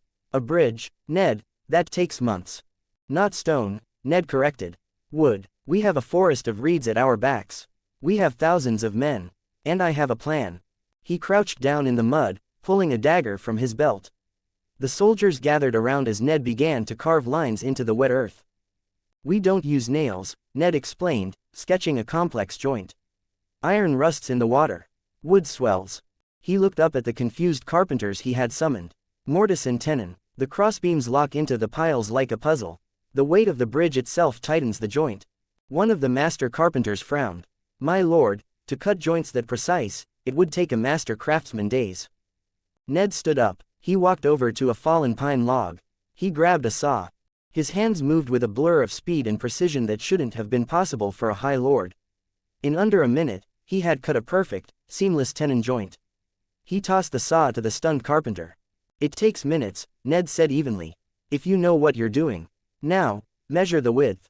I want 20 pile drivers built by sunset. Back in the war tent, the reaction was mixed. When Ned laid out the charcoal sketch, angled struts, trestles, piles driven into the riverbed, the lords stared at it like he was speaking Valyrian. A wooden bridge, Lord Serwyn frowned. In this current, driven deep into the gravel and sand, Ned explained, pointing to the diagram. Braced against the flow, see these upstream piles. They break the water's force before it hits the main supports. It's clever, Helman Tallhart admitted. But driving piles takes time. We work in shifts, Ned said. Day and night, torches along the banks, assembly lines. He looked around the table. Give me 4 days. If it's not standing in 4 days, we storm the twins. Do I have your accord? The Greechon looked at the drawing, then at Ned. He grinned. 4 days to make the Frey Lord look like a fool. I'm in. Carhold stands with you, Rickard nodded. One by one, the lords agreed. It was crazy, but it was Stark crazy. The next few days were a blur of sawdust, sweat, and noise. Ned turned the riverbank into a factory. He designed simple pile drivers, heavy logs suspended from tripods. Gravity did the work. Thump, thump, thump. The sound echoed across the valley day and night. But it wasn't just the common soldiers working. The spirit of the endeavor had caught fire. At one of the pile drivers, a team of horses was struggling to hoist the massive oak log for the next strike. The mud was slick, and the beasts were sliding. Out of the way, a booming voice roared. The Greechon stripped off his mail and his tunic, standing barricaded in the freezing rain, steam rising from his massive shoulders. Heave, you runts. He grabbed the thick hemp rope. Ned, seeing the struggle, stepped in beside him. He grabbed the rope too. Together, Ned shouted. Ned pulled. The Greechon pulled. The log, which had stalled the horses, flew up the track as if it weighed nothing. The Greechon looked at the log, then at Ned, a wide grin splitting his bearded face. By the old gods, Stark, you've got the strength of a giant in you. Just good leverage, John, Ned grunted, slapping the giant on the back. Again. Ned was everywhere. He didn't sleep much, using his meditation to refresh his mind in minutes rather than hours. But he was careful. He kept his force powers strictly internal. No floating logs, no superstrength in front of the men, unless it could be explained away as adrenaline. But they weren't alone. On the first day of construction, Jory spotted them. Scouts, Jory said, pointing to the ridge. Frey colors. Let them watch, Ned said, not looking up from a blueprint. Let them run back to Walder and tell him what we're doing. The scouts did exactly that. And Walder Frey, realizing he was about to lose his leverage, didn't just sit there. On the second night, under the cover of a storm, they tried it. It was pitch black. The rain was coming down in sheets, obscuring the river entirely. Ned stood on the bank with Jory and a dozen Karstark archers. The men were straining their eyes, peering into the void, seeing nothing. My lord, we can't see a hand in front of our faces, Jory whispered. If they come, we won't know until the bridge is burning. Ned closed his eyes. He blocked out the sound of the rain. He blocked out the cold. Force sense.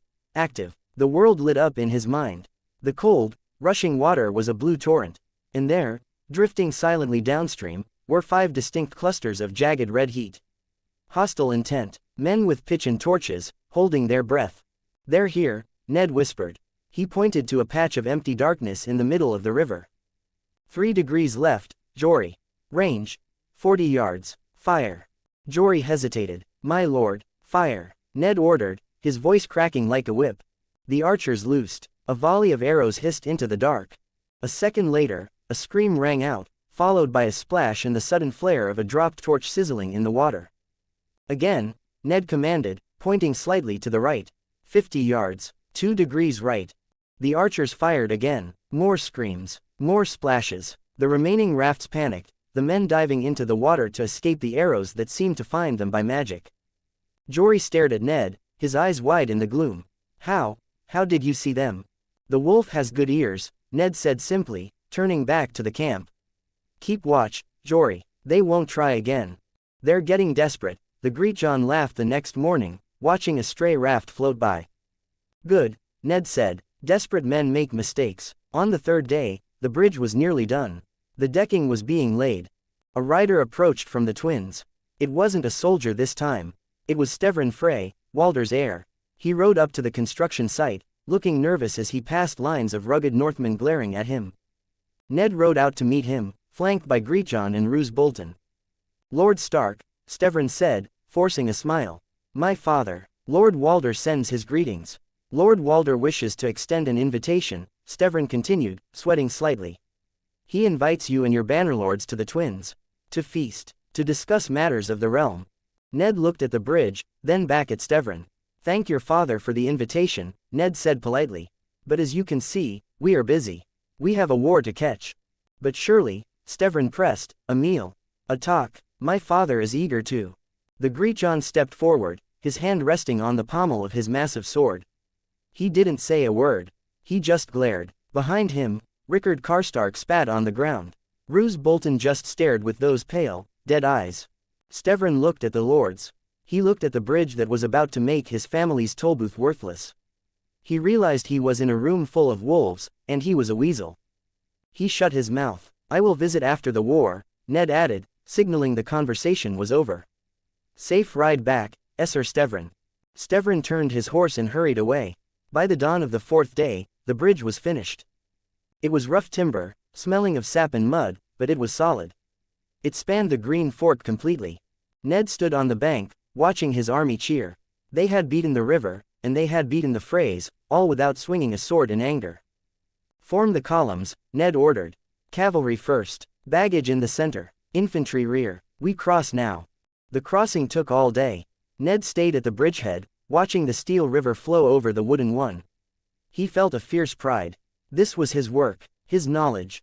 When the last wagon rolled across, the north was free of the neck.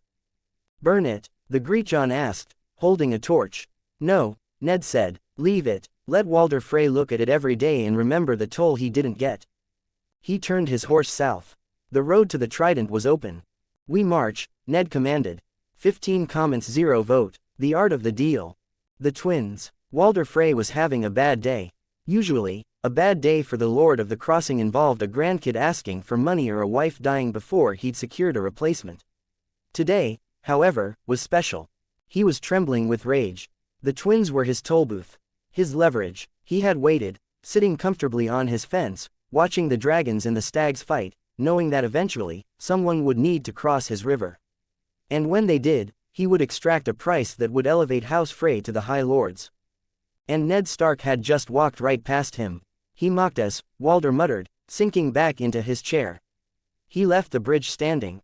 "Yes, father, he said you could look at it and remember the toll you didn't get." Walder's face turned a dangerous shade of purple. He gripped the arms of his chair until his knuckles were white. "He thinks he's clever," Walder rasped. "He thinks he can ignore me. But the war isn't over. The dragons have fire. Let's see if his wooden bridge can stop that." He looked at Stevren. "Send a raven to King's Landing. Tell Eyrie, tell him the North has marched. Tell him I tried to stop them." Stevren blinked. "But father, if the rebels win?" "If they win, we tell them the raven got lost." Walder snapped. "Now get out of my sight." The King's Road. While Walder Frey fumed, the northern army was moving with a speed that defied medieval logistics. Ned rode at the head of the column, flanked by the Greatjon and Roose Bolton. The mood in the army was electric. They had beaten the terrain, beaten the Freys, and were now marching south with the momentum of a landslide. Ned, however, was focused on the horizon. Force sense, long range.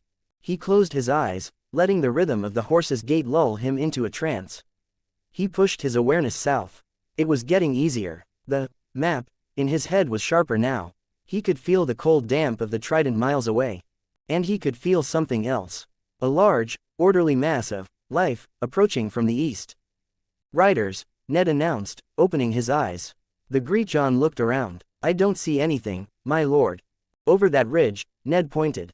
2,000 cavalry, heavy horse, veil banners. 10 minutes later, the first scouts crested the hill. They bore the Falcon of Arryn. The Greatjon looked at Ned, shook his head, and laughed. "I swear, Stark, you've got eyes in the back of your head. In the front, in the sides." "Just good instincts," Ned deflected. Jon Arryn rode to meet them. The Lord of the Eyrie looked tired but relieved. When he saw the sheer size of the northern host, nearly 20,000 men stretching back as far as the eye could see, his jaw practically hit his breastplate. "Ned," Jon breathed as they brought their horses together. "By the seven, how? I expected you to be stuck at the Twins for another week. How did you get past Walder?" "We didn't," Ned said, shaking Jon's hand. "We went around. Turns out, trees are free. He built a bridge, Lord Arryn." The Greatjon boomed, effectively deafening everyone nearby. "Built it in 4 days. You should have seen it. We left old Frey crying in his castle." Jon looked at Ned, seeing the changes in the young man he had fostered. The shaggy beard, the hardened eyes, the quiet confidence that seemed to radiate off him like heat. "You surprise me, Ned," Jon said warmly. "You truly do. Come, we ride for Riverrun.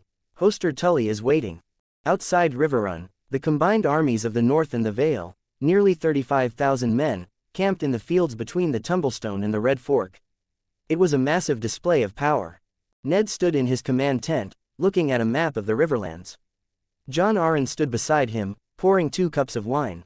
"Hoster has sent terms," Jon said, sliding a cup to Ned. "He's opened the gates for a parley, but he's making his position clear. He wants security. He wants marriage."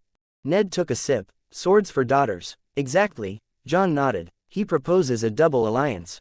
I am to marry Lisa. You are to marry Catelyn." Jon paused, watching Ned's face. "It is a good match, Ned. Catelyn is strong, dutiful. She brings the Riverlands with her. Without Hoster, we are fighting the Reach and the Crownlands alone." Ned set the cup down. This was the moment, the divergence point. "I can't marry her, Jon," Ned said quietly. Jon blinked. "Can't, or won't." "Ned, I know you grieve for Brandon, and I know it feels strange to take his betrothed, but—" "It's not that," Ned interrupted. He turned to look at his mentor. "I am promised to another." Jon frowned. "Promised? Since when?" "Rickard never mentioned." "Harrenhal," Ned said. It wasn't a lie. When the memories had flooded back in the Eyrie, the memory of Ashara Dane had been the sharpest of them all. He remembered the haunting purple eyes, the smell of lemons and sea salt in her hair, and the whispered vows exchanged in the darkness of a tent while the tourney raged outside. He had promised to return. And he intended to keep that promise. Ashara Dane. Jon's eyes widened. The sword of the morning's sister. "Ned, that was a dance. A flirtation." "It was more than that," Ned said, the emotion in his voice entirely genuine. "We made vows before the old gods and the new. I promised to return to her. I promised to marry her." He looked down at his hands. "I cannot break that vow, Jon. Not for Hoster Tully, not for an army. If I start this rebellion by breaking my word, what kind of king's justice am I fighting for?" Jon sighed, rubbing his temples. He looked pained. "Ashara Dane is Dornish. The Martells are loyalists. Her brother is in the Kingsguard. Ned, this complicates things. Hoster will not accept a vague promise of friendship. He needs a blood tie." "I know," Ned said. "Which is why I have a better offer for him. Better than the Lord of Winterfell. The brother of the king," Ned stated. Jon froze. "King? We have no king, Ned. We are rebels. We will win eventually, if not, then die," Ned corrected. "And when we win, Aerys dies. Rhaegar dies. Who sits on the throne? Viserys is a child of a madman. Aegon is an infant. The realm won't accept another dragon, not after this. He pointed to the map, tapping Storm's End. Robert, Ned said, his grandmother was a Targaryen. He has the best claim. He is the charismatic leader of this rebellion. He will be king. Jon stared at the map, the gears turning in his head. Robert, king. He never wanted a crown. He doesn't want it, but he's the only one who can hold it, Ned argued. And if Robert is king, who is his heir? Until he has sons. Stannis, Jon realized. Stannis Baratheon, Ned nodded. He is currently holding Storm's End against the entire might of the Reach. He is iron, Jon. And when the war ends, he will likely be the Lord of Storm's End and the king's brother. Ned leaned forward. Offer Hoster Tully that match. Catelyn marries Stannis. She becomes the sister-in-law of the king. Her children will be cousins to the crown prince. She gets Storm's End, one of the strongest castles in the realm. And Hoster gets a direct line to the Iron Throne. Jon stroked his beard, pacing the tent. Stannis, he is a hard man. Not like Robert, not like you. He is dutiful, Ned countered. And so is Catelyn. They understand duty above all else. They will respect each other. It's a solid match, Jon. Perhaps better than me. I belong in the north. My heart is elsewhere. Jon stopped pacing. He looked at Ned with a mix of frustration and admiration. You really are your father's son, Jon muttered. Stubborn as a mule. It runs in the family. Fine, Jon agreed. I will marry Lisa. We will offer Catelyn to Stannis. But you have to sell this to Hoster. He won't like being told, no. I'll handle Hoster, Ned promised. The Great Hall of Riverrun. Hoster Tully sat on his high seat, looking every inch the Lord Paramount of the Trident. He was a broad, powerful man, though his eyes betrayed the stress of sitting between two warring armies. To his right stood the Blackfish, looking grim and ready for a fight. To his left stood his daughters. Lisa looked terrified, clutching her skirts. Catelyn looked composed, her blue eyes scanning the men who had entered her father's hall. Ned walked in, flanked by Jon Arryn. The contrast was stark. Jon was the elder statesman, polished and diplomatic. Ned was the wolf, dressed in simple gray wools, mud on his boots, ice strapped to his back, radiating that unsettling, quiet power. Lord Arryn, Hoster greeted. Lord Stark, you are welcome in my hall. Your hospitality is appreciated, Lord Hoster, Jon said smoothly. We have discussed your terms, Hoster said, wasting no time. The double marriage, it secures the North, the Vale, and the Riverlands in a single bond. We agree to the alliance, Jon began. And I would be honored to take the Lady Lisa as my wife. Lisa let out a small squeak, but Catelyn remained impassive. And Lord Stark, Hoster turned his gaze to Ned. Will you honor your brother's betrothal? Will you take Catelyn? The room went silent. Catelyn looked at Ned. He wasn't the wild, handsome Brandon. He was solemn, plain-faced, and intimidating. I cannot, Lord Hoster, Ned said clearly. Murmurs broke out in the hall. Hoster's face darkened instantly. Cannot, Hoster growled. You refuse. You march through my lands, ask for my swords, and refuse my daughter. Do you take me for a fool, Stark? I take you for a man who wants the best for his house, Ned said, stepping forward. He didn't shout. He didn't look apologetic. He just projected authority. I cannot marry Lady Catelyn because I am sworn to another. A vow made before the war. Vows can be broken, Hoster snapped. Especially vows made by second sons. Not by this son, Ned said. But I did not come here to insult you. I came here to offer you a crown. Hoster blinked. A crown. When this war ends, Ned said, his voice echoing in the hall, Aerys will be dead. Rhaegar will be dead. The Targaryen dynasty is over. A new king will sit on the Iron Throne. Robert, the Blackfish murmured, catching on. Robert Baratheon, Ned confirmed.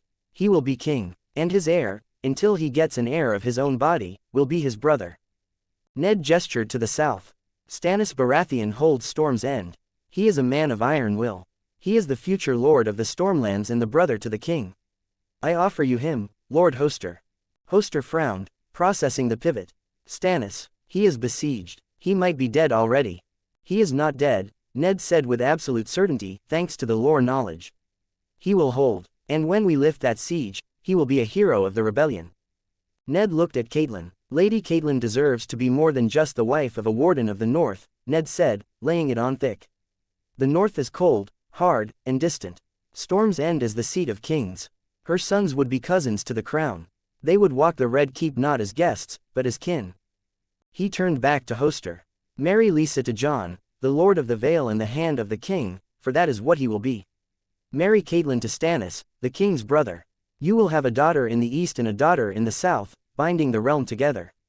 Or, you can marry her to me, and she can freeze in Winterfell while I brood about my broken vows. Hoster looked at Jon Arryn. Is this true? Robert will take the crown. He has the claim, Jon confirmed. And with your swords, he will have the victory. Hoster looked at Catelyn. She was pale, but her eyes were calculating. Stannis Baratheon, the king's brother. It was a gamble, but the potential payoff was higher than being the Lady of Winterfell. And what of you, Stark? Hoster asked suspiciously. What do you gain? I gain allies who are fighting for the future, not just a marriage pact, Ned said. And I keep my honor. Hoster sat back, drumming his fingers on the armrest of his chair. He looked at the Blackfish. Brynden shrugged, a small smile playing on his lips. It's a bold offer, brother, Brynden said. Stannis is a sour man, they say, but he is highborn and durable. Hoster sighed. He looked at Ned with a mixture of annoyance and respect. Very well, Hoster grunted. Lisa to Arryn, Catelyn to Stannis Baratheon, assuming he survives. If he dies, Stark, we will have words. He won't die, Ned promised. Then we have an accord, Hoster declared. Riverrun stands with the rebels. The camp at Riverrun. The wedding of Jon Arryn and Lisa Tully took place in the Sept of Riverrun. It was a hasty affair, lacking the songs and tourneys of peacetime, but it served its purpose. The banners of the trout were now firmly tied to the falcon and the wolf. Once the cloaks were exchanged and the vows spoken, the celebration ended as quickly as it had begun. There was no time for feasting. The camp outside the castle became a beehive of organized chaos. The Riverlands were waking up. Hoster Tully had wasted no time. Ravens had flown from the rookery of Riverrun the moment the accord was struck. Riders were dispatched to every holdfast from the Red Fork to the Trident. Ned walked through the camp, watching the preparations. He saw the black banners of House Blackwood, with their dead weirwood sigil, setting up camp next to the Stark wolves. He saw the purple eagles of House Mallister sharpening their spears. The Brackens, the Pipers, the Vances, they were all moving. Hoster didn't lie about his influence, the Blackfish said, walking up beside Ned. He was dressed in his scale armor, his helm under his arm.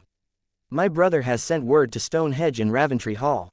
They will meet us on the march. And the Freys? Ned asked, though he knew the answer. Still sitting in their towers, Brynden scoffed. Waiting for a winner. But the rest of the Riverlands is answering the call. We'll pick up another 10,000 men before we reach Stony Sept. Good, Ned said, looking south. We'll need every sword. He walked over to the map table that had been set up in the center of the camp. Jon Arryn was there, looking tired but determined, flanked by Hoster Tully. He looked around the circle of lords. Northmen, Valemen, Riverlanders. 3 kingdoms united against a mad dragon. We march at dawn, Ned commanded. We don't stop for rain. We don't stop for sleep. We join Robert's army. The horns blew across the river valley, a deep, resonant sound that signaled the beginning of the end for the Targaryen dynasty. The massive host began to shift, turning south like a great, steel beast waking from slumber. Ned Stark mounted his horse, feeling the hum of the force. 24 comments 0 vote. The Stag's Fury, Storm's End. The wind howling off Shipbreaker Bay usually sounded like a woman screaming, but tonight, to Robert Baratheon, it sounded like a war horn. He stood on the battlements of his ancestral seat, the massive, drum-towered fortress that had defied gods and armies for thousands of years. The salt spray lashed his face, sticking in his thick black beard, but he didn't blink. He gripped the stone merlins with hands the size of hams, his knuckles white. They're coming, aren't they? Stannis stood beside him. His brother was grinding his teeth, a sound that was starting to grate on Robert's nerves more than the wind. Stannis was iron, brittle, hard, and utterly joyless. Of course they're coming, Robert roared over the gale. Aerys wants my head. He wants Ned's head. He probably wants your head just for being related to me. The Lords Grandison, Catherine, and Fell, Stannis listed, reciting the intelligence report like he was reading a tax ledger. They have gathered their levies. They intend to march on Storm's End and deliver you to the king. Loyalists, Robert spat the word like a curse. My own bannerman, turning on me for a madman who burns people alive. He turned away from the sea, pacing the ramparts. He felt like a caged animal. The energy inside him, the raw, Chaotic fury that had been building since the news of Lyanna's abduction was screaming for release. He needed to hit something. He needed to break something. They planned to join forces at Summerhall, Stannis continued. If they unite, they will outnumber us 2-1. We should provision the castle and hold. The walls of Storm's End have never fallen. Robert stopped pacing. He looked at Stannis. Hide. Robert laughed, a harsh, barking sound. You want me to hide behind stone while they march on my land? While they laugh at me? It is the tactical choice, Stannis insisted. We hold. We wait for the north. We wait for the Vale. Ned is fighting his way through mountains, Robert growled. Jon is securing the Vale. I am here, now. He grabbed his warhammer, which was leaning against the wall. It was a massive thing, iron and steel, heavy enough that most men needed 2 hands to lift it. Robert swung it onto his shoulder with one hand effortlessly. I'm not waiting for them to shake hands and drink tea at Summerhall, Robert declared, his eyes burning with a terrifying light. I'm going to meet them. You can't fight 3 armies, Stannis argued. They aren't 3 armies yet, Robert grinned, a savage, reckless expression that made him look like the warrior himself. They're just 3 groups of confused men walking into a trap. I ride at dawn. He clapped a hand on Stannis's shoulder, nearly buckling the younger man's knees. You hold the castle, Stannis. If I die, it's yours. Try to smile once in a while if you become Lord, It confuses the peasants, and prepare for a long siege until the war is over. Summerhall the first smash. Summerhall was a ruin, a tragic monument to Targaryen folly, where a king had tried to hatch dragons and burned his whole family instead. It was a place of ghosts and ash. Perfect for a battle. Robert arrived first. He had ridden his knights into the ground, pushing a pace that killed horses, to get there before the loyalists. They're coming from the north, south, and west, Robert told his captains as they sat amidst the blackened stones of the ruined palace. Grandison, Catherine, fell. They think they're meeting here to plan my execution. He stood up, hefting the hammer. They think I'm cowering in Storm's End. They won't have scouts deployed for combat. They'll be in marching columns. Which one do we hit first? A captain asked. The first one that shows his ugly face, Robert roared. It was Lord Fell. His column emerged from the treeline just as the sun broke over the horizon. They were relaxed, banners fluttering, knights chatting in the saddle. They expected a rendezvous, not a war. What they got was an avalanche. Baratheon. The roar echoed off the hills as Robert led the charge. He didn't use tactics. He didn't use flanking maneuvers. He used pure, unadulterated shock. He smashed into the center of Fell's line like a cannonball. His warhammer was a blur of death. The first swing crumpled a knight's breastplate like tin foil, sending the man flying from his saddle with a shattered chest. The backswing took the head off a horse. It was a massacre. Fell's men panicked. They couldn't form a shield wall. They couldn't brace. They were scattered like leaves in a storm. Robert spotted Lord Fell's banner. Fell, Robert screamed, spurring his massive destrier through the chaos. You want my head, come and take it. Lord Fell, to his credit, was a brave man. He leveled his lance and charged. It was a mistake. Robert leaned in the saddle, dodging the lance tip by an inch. As the horses passed, he swung the hammer. Crack. The sound of iron hitting the helmet was sickeningly loud. Lord Fell dropped from his saddle, dead before he hit the ground. With their lord dead, the army broke. But Robert didn't let them flee. He captured them. Bind them, Robert ordered, his chest heaving, blood splattered across his face. Throw them in the ruins. Quickly. The next one is coming. Summerhall the second smash. They barely had time to wipe the blood from their swords before the dust cloud of the second army appeared. Lord Catherine. He rode into Summerhall expecting to find Lord Fell waiting. Instead, he found a scene of carnage, and then Robert. Surprise. Robert laughed, charging again. This time, the fighting was harder. Catherine's men saw the bodies and formed a hasty line. But Robert was in a frenzy. The thrill of battle was singing in his blood. He felt invincible. Every blow landed. Every block was perfect. He was a force of nature, a storm made flesh. He cornered Lord Catherine against a crumbling wall. Catherine yielded, dropping his sword. Smart man, Robert bellowed, grabbing Catherine by the gorget and hauling him off his horse. Chains for this one. Save him for the drinking contest. Summerhall the third smash. By the time Lord Grandison arrived, the sun was setting. The ruins of Summerhall were choked with bodies and prisoners. Robert didn't even charge this time. He just lined up his army, now bolstered by the weapons and armor of the defeated, across the road.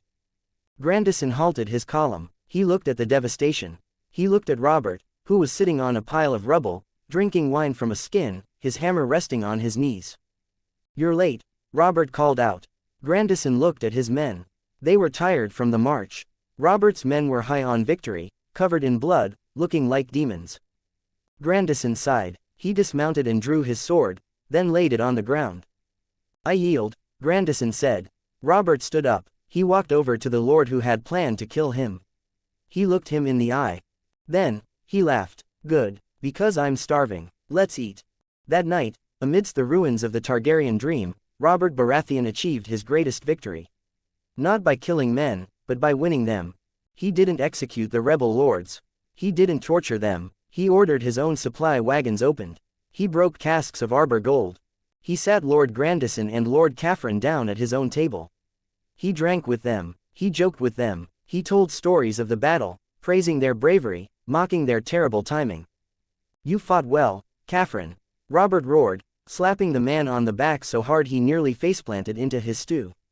"Next time, try aiming for the horse, not the rider. I'm too thick to kill." By dawn, the banners of Caffrin, Grandison, and Fell were no longer loyalist. They were Robert's. He had turned enemies into fanatics with nothing but charisma and a few barrels of wine. "Now," Robert said, standing up as the sun rose, nursing a slight hangover but feeling like he could punch a mountain. "We have an army. Let's go find the rest of them." Ashford. The victory at Summerhall had been heady wine. It made Robert feel unstoppable. He marched west, intending to cut off the Reach before they could join the main war.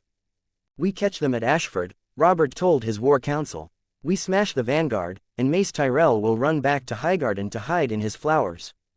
But Mace Tyrell wasn't leading the vanguard. Randall Tarley was.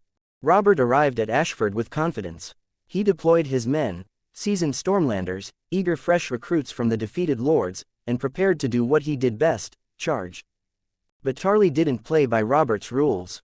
When Robert launched his assault, expecting the enemy line to buckle under the ferocity of the stag, he hit a wall. Tarley had positioned his men perfectly. Rows of spears, disciplined and unmoving. Archers on the flanks, protected by trenches. Robert smashed into the center, his hammer claiming a dozen lives in the first minute. But for every man he killed, 2 more stepped into the gap. It wasn't a brawl, it was a meat grinder. "Push," Robert screamed, his voice raw. "Break them." But they wouldn't break. Tarley's discipline was absolute. Then, the horns sounded from the south. The main Tyrell host, Mace Tyrell, arriving late as usual, but bringing 20,000 fresh swords.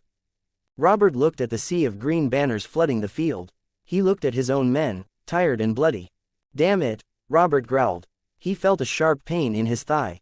An arrow, then a slash across his ribs from a knight he hadn't seen in the chaos. He was losing. The realization hit him harder than the hammer blow.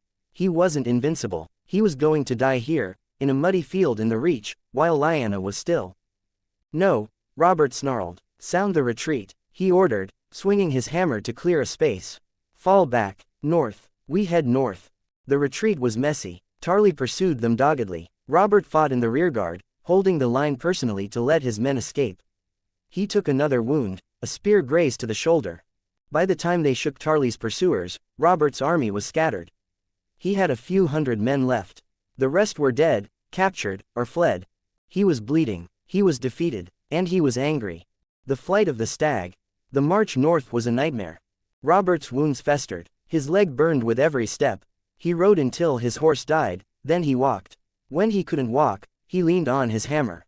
They crossed into the riverlands, avoiding the roads. The realm was waking up to the war now. There were patrols everywhere. "They're hunting us," Sir Eddard, one of his surviving knights, whispered one night as they huddled in a wet ditch.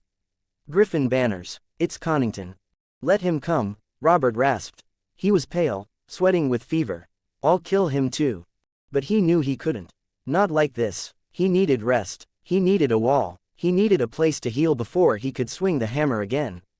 Stony Sept, Robert decided, looking at the map with fever-bright eyes. "It's close. The small folk there hate Eyrie. We hide there." "It's a trap, my lord," Eddard warned. "If they surround the town. Then we die in a town instead of a ditch," Robert snapped. "Move." 11 comments 0 vote. Battle of Stony Sept, the River Road. The march south had been a grueling sprint, a race against a clock they couldn't see. Ned rode at the head of the vanguard, his eyes scanning the horizon. The exhaustion was there, gnawing at his bones, but he pushed it down, feeding his fatigue into the meditation techniques he'd practiced during the long nights in the Wolfswood. A rider crested the hill ahead, a scout wearing the trout sigil of House Tully. The horse was foaming, ridden near to death. Lord Stark, the scout gasped, reining in hard as Ned and the Blackfish approached. We found him, or at least, we know where he is. Where? Ned demanded, his voice tight. Stony Sept, the scout wheezed. But he's not alone. John Connington has the town surrounded. Thousands of loyalists. They've sealed the gates and they're tearing the place apart house by house. Ned felt a cold knot form in his stomach. Stony Sept was a trap. If Connington found Robert before they got there, the rebellion ended today. How long ago? The Blackfish asked sharply. They started the search yesterday. The town is resisting, my lords. The small folk, they're hiding him. But they can't hold out forever. Ned didn't wait to hear more. He turned in his saddle, looking back at the column of Northmen and Riverlanders stretching behind him. Double time, Ned roared, his voice carrying over the wind. Drop the baggage, we ride for Stony Sept. If the horse dies, you run. He dug his spurs in. The time for strategy was over. Now, it was just a rescue mission. Outside Stony Sept, the town didn't look like a battlefield. From the ridge where the rebel coalition had halted, Stony Sept looked like a painted miniature, slate roofs, cobblestone streets, and the shimmering ribbon of the Blackwater Rush winding around it. But the sound was wrong. It wasn't the clash of steel. It was the bells. They were ringing incessantly, not in a rhythm of worship, but in strange, syncopated clusters. A low toll from the sept on the hill. A sharp, high peal from a watchtower in the east. A chaotic clamor from the market square. Ned Stark sat on his black destrier, listening. He closed his eyes, filtering out the wind and the nervous breathing of the 30,000 men behind him. He pushed his awareness down into the town, reaching out with his mind as he had done with the Shadowcat and the river. It was a maze. He felt the heavy, rigid signatures of the loyalist soldiers, John Connington's men. They were frustrated, scattered, angry. They were moving in tight squads, kicking down doors, searching. But moving around them, like water flowing around stones, were the townsfolk. And deeper, hidden in the pockets of silence between the bells, was a burning coal of pure rage. Robert, they aren't raising the alarm, Ned realized aloud, opening his eyes. John Arryn frowned, looking at the town. The bells, then why ring them? It's a code, Ned said, a grim smile touching his lips. The small folk, they're signaling Robert. Every time a search party moves, a bell rings to warn him. They're playing a game of cat and mouse. Then let's introduce the cat, the Blackfish said, drawing his sword. Ned drew his blade. This was a heavy, castle-forged longsword of good northern steel. It lacked the ripples of Valyria, but in Ned's hand, it felt weightless. Connington has his men dispersed, Ned analyzed, the knowledge from his other life overlaying tactical markers on the town below. He's doing a searching, though, not a defense. His perimeter is weak. If we hit them hard, we cut them in half before they can form a line. He turned to his bannerman. The Greatjon, Rickard Karstark, Roose Bolton.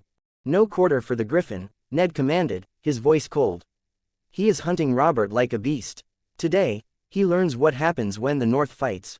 The North, the Greatjon roared. The Vale, John Arryn shouted. Tully, the Blackfish screamed. The horn blew, a single, long, terrifying note that shattered the evening air. And the avalanche began. The breach, the charge down the ridge was a blur of motion and noise, but to Ned, it moved in slow motion. He let the familiar calm wash over him, his senses expanding until he could hear the individual hoofbeats of his horse and see the terror on the faces of the loyalist sentries at the town gate. An arrow flew toward him from the wooden palisade. Ned felt the disturbance in the air before the arrow even registered visually. He didn't block it, he simply leaned slightly to the right. The shaft whistled past his ear, missing him by an inch. He hit the gate at full gallop. The timber shattered under the weight of the combined vanguard. Ned's horse trampled a screaming men-at-arms as they burst into the streets. The town of Stony Sept instantly transformed from a search grid into a slaughterhouse. Connington's men were caught completely off guard. They were in houses, in cellars, in lofts. They spilled out into the streets, trying to form ranks, but the narrow alleys worked against them. "Drive them," Ned shouted, swinging his sword. Ned fought like a force of nature. He cleaved through a spear shaft and the man holding it in a single swing. He used the momentum to spin, taking the leg off a knight who tried to flank him. The street fighting was brutal. It wasn't clean lines of battle, it was 1,000 knife fights in a phone booth. Ned dismounted. A horse was a target here. He moved through the chaos with a fluidity that unnerved his own men. He didn't just react, he anticipated. As they moved down a narrow alley, he suddenly sensed a sharp spike of danger from above. Ned ducked instantly. A crossbow bolt slammed into the wood frame of a stall exactly where his head had been a second ago. He looked up, spotting the crossbowman fumbling to reload on the low roof. Ned didn't use a telekinetic blast. Instead, he snatched a throwing axe from his belt and hurled it with terrifying speed. The axe spun once and buried itself in the crossbowman's chest. The man toppled from the roof, crashing onto the cobblestones. "Keep moving," Ned ordered, stepping over the body. "To the market square." The market square, the heart of the town, was a cauldron of noise. The bells were deafening here, clanging madly as the battle raged. In the center of the square, the loyalists had managed to form a shield wall. Behind them, shouting orders, was a man in griffin-emblazoned armor. John Connington. The hand of the king was fighting with the desperation of a man who sees his career, and his life, crumbling. He was good. Ned watched him for a second, analyzing. Connington moved with the grace of a trained knight, his sword flashing as he cut down a brave but foolish Mallister man-at-arms. But Ned wasn't looking at Connington. He was looking at the building behind him, a brothel with a painted peach on the sign. The door exploded outward. A massive figure burst onto the street. He wore no armor, just a torn tunic and breeches, but he wielded a warhammer that looked heavy enough to anchor a ship. "Robert Baratheon, Connington," Robert screamed with bloodlust. The stag crashed into the flank of the loyalist line. It wasn't a fight, it was demolition. Robert swung the hammer, and a shield shattered. He swung again, and a helmet caved in. A famous knight, Miles Moodin, one of Rhaegar's former squires, stepped forward to challenge him. Moodin was fast, skilled, and armored. He lasted 3 seconds. Robert took a sword slash to the arm, ignored it, and slammed the hammer into Moodin's chest. The breastplate crumpled. Moodin was dead before he hit the ground. "Robert," Ned shouted, his voice cutting through the din. Robert turned, his face a mask of blood and fury. He saw Ned. For a second, he looked confused, then a wild grin split his beard. "Ned, you glorious bastard, get back," Ned warned, sensing the shift in the battle. Connington. John Connington had seen the threat. He realized his line was breaking. He saw the rebel leaders converging. Most men would flee. Connington, fueled by arrogance and loyalty to Rhaegar, decided to end the war right there. He spurred his horse, a white courser, and charged straight for Robert, who was on foot and wounded. "Baratheon," Connington screamed, lowering his lance. Robert raised his hammer, bracing for the impact. He was too hurt to dodge. He was going to try and tank a lance charge. No, Ned moved. He didn't blur. He didn't teleport. He just ran. He ran faster than a man in mail should run, his legs powered by the internal coil of the Force. He sprinted across the cobblestones, closing the distance with impossible speed. He didn't try to intercept the horse directly. He intercepted the angle. As Connington thundered past, focused entirely on Robert, Ned slid into the mud. He slashed his sword in a brutal, two-handed arc, not at the man, but at the horse's front legs. It was cruel, but necessary. The heavy northern steel bit deep. The courser screamed and collapsed, its momentum sending it tumbling forward. Connington was thrown from the saddle. He flew through the air and crashed heavily onto the cobblestones, rolling through the mud. Robert lowered his hammer, blinking. The lance tip had missed him by a foot. Connington groaned, scrambling to his feet. He was dazed, his fine armor scuffed and muddy. He looked up to see who had enhorsed him. Ned Stark stood 10 paces away, his sword resting on his shoulder. His gray eyes were empty of mercy. "You," Connington hissed, spitting blood. "Bloody Stark. You missed," Ned said calmly. Connington roared, drawing his sword. "I'll mount your head on the Red Keep." He charged. It was a good charge. Connington was one of the finest swordsmen in the realm. His strikes were precise, powerful, and drilled into muscle memory by the best masters in King's Landing. Against anyone else, he might have won. But Ned Stark was fighting on a different level. He felt Connington's intent before the muscles even fired. To the onlookers, it just looked like Ned Stark was impossibly lucky or incredibly fast. Connington feinted high. Ned didn't block, he stepped inside the guard with casual ease. Connington slashed low. Ned pivoted, his steel deflecting the blade with a shower of sparks, turning the hand's own momentum against him. It wasn't a duel, it was a deconstruction. Ned didn't use telekinesis, he just used perfection. Every time Connington struck, Ned was already where he needed to be. How? Connington gasped, backing away, his breath coming in ragged tears. You fight like a storm.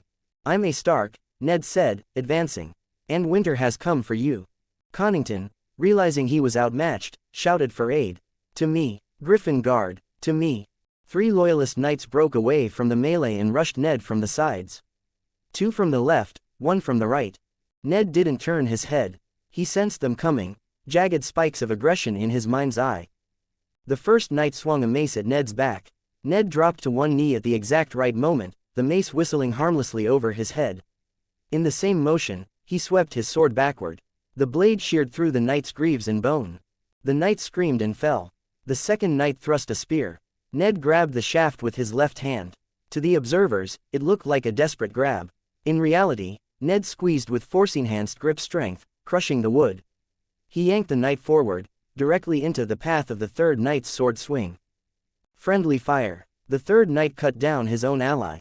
Before the third knight could recover from the horror of killing his friend, Ned rose and delivered a pommel strike to his helmet. The blow, amplified by his internal energy, dented the steel like a tin can. The man crumpled instantly. 3 seconds. 3 knights down. No magic visible, just brutal, terrifying efficiency. Connington stared, his eyes wide with horror. He wasn't looking at a wizard. He was looking at a warrior who simply did not make mistakes. You're a monster, Connington whispered. I'm a brother, Ned said. And you hunted the wrong family. Connington, desperate, lunged. It was a sloppy, fearful strike. Ned sidestepped. He swung his sword in a flat, horizontal arc. The northern steel was sharp, and the arm behind it was stronger than any man's had a right to be. The blade bit through the gorget, through flesh and bone. John Connington's head spun into the air, a look of surprise frozen on his face. His body took another step before collapsing into the mud of Stony Sept. Silence rippled out from the duel. The loyalists saw their commander fall. They saw the wolf standing over the griffin, the sword dripping blood. He's dead, Robert roared, limping forward, raising his hammer. Connington is dead. The will to fight evaporated. The loyalists threw down their swords. They turned and ran, scrambling over the walls, diving into the river, desperate to escape the town. The aftermath. The bells finally stopped ringing. The silence that followed was heavy, broken only by the groans of the wounded and the crackle of fires. Ned wiped his blade clean on Connington's cloak before sheathing it. He felt the exhaustion now. Keeping the force contained, using it only to fuel his muscles and senses without letting it spill out into visible power, was draining. Ned, Robert limped over, supported by the Greetjon. He looked terrible, covered in blood, limping, pale, but his grin was blinding. You got him, Robert laughed, a wheezing sound. I saw that, you cut him out of the saddle like a damn dancer. And then, 3 knights. Ned said, gripping Robert's arm. You look like hell, Bobby. I feel like it, Robert admitted. But I'm alive, thanks to you. John Arryn and Hoster Tully approached, stepping over the bodies. The town is secured, Hoster reported. We're rounding up prisoners. A few escaped, but the army is broken. And our losses? Ned asked. Light, John Arryn said, looking relieved. Dennis Arryn was wounded, took an axe to the pauldron, but he lives. He's with the maesters now. He'll make a full recovery. Ned nodded. In the original timeline, the darling of the Vale had died here. Saving him felt like another victory against a dark future. We need to move Robert, Hoster said, looking at the King-to-Be's wounds. This is no place for the leader of the rebellion. The Sept, Ned suggested. The Septons contend to him. It's defensible. The Sept of Stony Sept. Later that night, Ned sat on the steps of the town Sept. The air smelled of smoke and rain. He held a cup of water, staring at his hands. They were steady. He had killed a man today, a significant man, and felt nothing. No guilt, no hesitation, just the cold satisfaction of removing an obstacle. You saved him. Ned looked up, It was Dennis Arryn, the darling of the Vale, had his arm in a sling and a bandage around his head, but he was walking. I heard, Dennis said, sitting down gingerly. Connington broke through the line. He was coming for me before he saw Robert. If you hadn't intercepted him. He was focused on the stag, Ned said. You just happened to be in the way. Still, Dennis smiled. I owe you, Stark. My wife, she's with child. If I had died today. You didn't, Ned said firmly. Go home to them, Dennis. When this is over, live a long life. Dennis nodded. I intend to. They say you move like a wolf, Stark. I believe them now. He clapped Ned on the shoulder and walked back inside. Ned watched him go. He closed his eyes, reaching out with his senses one last time. He felt Robert sleeping heavily, his aura bright and chaotic. He felt the exhaustion of his own men. He felt the fear of the prisoners. 22 comments 0 vote. The Queen of Thorns and the Lion's Wait. The morning after, the sun rose over Stony Sept, burning off the mist that clung to the cobblestones. The town, which had been a slaughterhouse just 24 hours ago, was now a bustling military camp. Ned walked through the streets, dodging carts loaded with scavenged armor and crates of supplies. The townsfolk, rather than hiding in their cellars, were out in force, cheering the rebel soldiers. Someone had painted a crude stag and wolf on the wall of the sept. It was badly drawn, the wolf looked more like a confused badger, but the sentiment was there. Ned ducked into the large command tent that had been erected in the market square. Inside, it smelled of poultices, stale wine, and aggressive masculinity. Robert Baratheon lay on a cot, his leg propped up on a stack of pillows. He was shirtless, his chest wrapped in bandages that were already spotting red. By all rights, he should have been unconscious or groaning in agony. Instead, he was throwing grapes at a map of Westeros pinned to a wooden board. Missed again, Robert grumbled as a grape bounced off the kingswood. He looked up as Ned entered. Ned, tell these maesters to give me real wine. This poppy milk makes my head fuzzy. Your head is always fuzzy, Robert, Ned said, grabbing a chair and sitting beside the cot. And the maesters are trying to keep you from getting gangrene. Let them work. Gangrene, Robert scoffed. I've had worse scrapes falling off a horse. I'm fine, I could ride today. You could ride, Ned agreed. But you'd fall off in a mile and I'd have to carry you. And you're heavy. Robert laughed, wincing as the movement pulled at his ribs. Gods, it's good to see you, Ned. John Connington, that prancing fool. Did you really cut his saddle girth? It was the fastest way to get him on the ground, Ned shrugged. Horses are expensive, hands of the king are replaceable. You haven't changed a bit, Robert grinned, shaking his head. Always practical, even when you're killing people. Someone has to be, Ned said. He leaned back, looking at his friend. Any word from the south? Scouts are out, Ned said. But nothing confirmed yet. We know Rhaegar has returned to the capital. He's gathering men. Robert's hands clenched into fists. Let him gather them. I want him to bring every friend he has. I want to kill them all. The tent flap opened, letting in a burst of bright morning light. Jon Arryn and Hoster Tully entered. They looked grim, the victory of yesterday replaced by the weight of tomorrow. My lords, Ned said, standing up. Sit, Ned, Jon Arryn waved a hand. We have news from King's Landing. Our spies have been busy. Hoster Tully moved to the map board, picking up a charcoal stick. He drew a heavy circle around the capital. Rhaegar is marching, Hoster stated bluntly. He has convinced Aerys to give him command. He's called the banners. Who stands with him? Robert asked, sitting up straighter, ignoring the pain. The Crownlands, obviously, Jon Arryn listed. Root and Stem, Riker, Staunton, Stokeworth. And he has the Dornish. The Dornish, Robert raised an eyebrow. I thought the Martells were angry about Elia being treated like a hostage. They are, Jon said. But Aerys reminded Prince Lewin Martell that Elia and her children are within the Red Keep's walls. It was a threat, plain and simple. Lewin is marching with 10,000 spears. 10,000, Robert spat. Spurchuckers. They'll break against our heavy horse. Maybe, Hoster warned, but that brings Rhaegar's numbers close to 40,000. He matches us, man for man. The room went silent. A pitched battle with equal numbers was a coin toss. It meant thousands of dead on both sides. It meant chaos. What of the others? Hoster asked, looking at the western and southern portions of the map. What of the lions, and the roses? Robert snorted. Mace Tyrell is sitting outside my castle, eating food. And Tywin Lannister is hiding under his rock. Tywin is the dangerous one, Jon Arryn said, stroking his beard. He was hand for 20 years. If he declares for Aerys, we are flanked. If he declares for us, the war is over in a week. But he sits silent. He's a coward, Robert dismissed. He's a calculator, Ned corrected quietly. All three lords turned to look at Ned. He was staring at the map, his gray eyes unfocused. In his mind, the wiki of civilization was pulling up character profiles. Can you explain, Lord Stark? Hoster Tully said, intrigued. Ned stood up and walked to the map. He placed a finger on Castle Rock. Tywin Lannister doesn't fight battles he might lose, Ned said, his voice steady. He hates Aerys. We all know that. Aerys insulted his wife, stole his heir for the Kingsguard, and mocked him for years. Tywin wants the Targaryens gone as much as we do. Then why hasn't he marched? Robert asked. Because he doesn't know if we can win, Ned said. If he joins us and we lose, House Lannister is destroyed.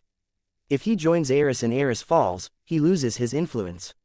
So he waits. He is sitting on the fence, watching the Trident. He won't move a single soldier until the victor is decided. Ned looked at Jon Arryn. If Rhaegar wins at the Trident, Tywin will march to King's Landing to save the city for the crown and claim he was delayed. If we win, he will march to King's Landing to sack it and prove his loyalty to the new regime. Jon Arryn looked disturbed. You think he would sack the city? I think Tywin Lannister would burn the world to ensure his family ends up on top, Ned said coldly. He is not our friend.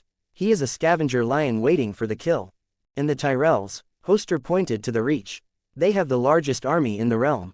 60,000 men. If Mace Tyrell stops playing siege at Storm's End and marches north, we are crushed between him and Rhaegar. He won't, Ned said with absolute certainty. How can you be sure? Hoster pressed. Mace is a fool. Mace is a fool, Ned agreed. But his mother isn't. He tapped Highgarden on the map. The Queen of Thorns rules the Reach. Mace holds the title, but Olenna holds the reins. Think about their strategy. Why siege Storm's End? It's a rock. It has no strategic value once Robert is in the field. Why sit there? Robert scowled. Because Stannis is holding them. Because my brother is stubborn. Stannis is a hero, Ned agreed quickly to soothe Robert's pride. But 60,000 men could storm Storm's End in a week if they didn't care about casualties. They aren't storming it, they're camping. Ned looked around the tent, channeling the authority of someone who had read the strategy guides. Olenna Tyrell is hedging her bets. By besieging Storm's End, the Tyrells appear loyal to Aerys. They are fighting the rebels. But they are doing it in the safest way possible. No major battles, no dead Tyrells, no risk. If Rhaegar wins, Ned continued, Mace claims credit for holding the Stormlands hostage. He gets rewards. If we win, Mace bends the knee. Ned adopted a mocking, pompous tone, mimicking Mace Tyrell. We were bound by our oaths to the crown. We had no choice. But look, we didn't kill Stannis, we just starved him a bit. We are loyal subjects of the new king. Robert chuckled despite the pain in his ribs. That sounds exactly like the fat flower. Exactly, Ned said, his voice turning serious again. They will ask for forgiveness. And because they are fresh, and wealthy, and untouched by war, we will have to give it to them. A new king needs the Reach's food and gold. We can't start a reign by fighting another war against Highgarden. Hoster Tully stared at Ned, wide-eyed. That is cynical and brilliant. Ned shrugged. The Tyrells and the Lannisters are playing the long game. They don't care who sits the Iron Throne, as long as they are standing next to it. Jon Arryn nodded slowly, looking at the map with new eyes. So, we are truly alone. We are, Ned said. It comes down to us. The North, the Vale, the Riverlands, and the Stormlands. Against the dragon. He placed his hand over the Trident on the map. The war ends here. Whoever wins at the Trident decides which way the lions and the roses jump. If we lose, Tywin destroys the remaining army to curry favor with Aerys. If we win, he hands us the crown on a platter. Robert slammed his fist into his palm. Then we win, at all costs. At all costs, Ned echoed. He looked at Robert. Rhaegar thinks he is fulfilling a prophecy. He thinks he is the hero of a song. He's about to find out that life isn't a song. It's steel. Jon Arryn took a deep breath.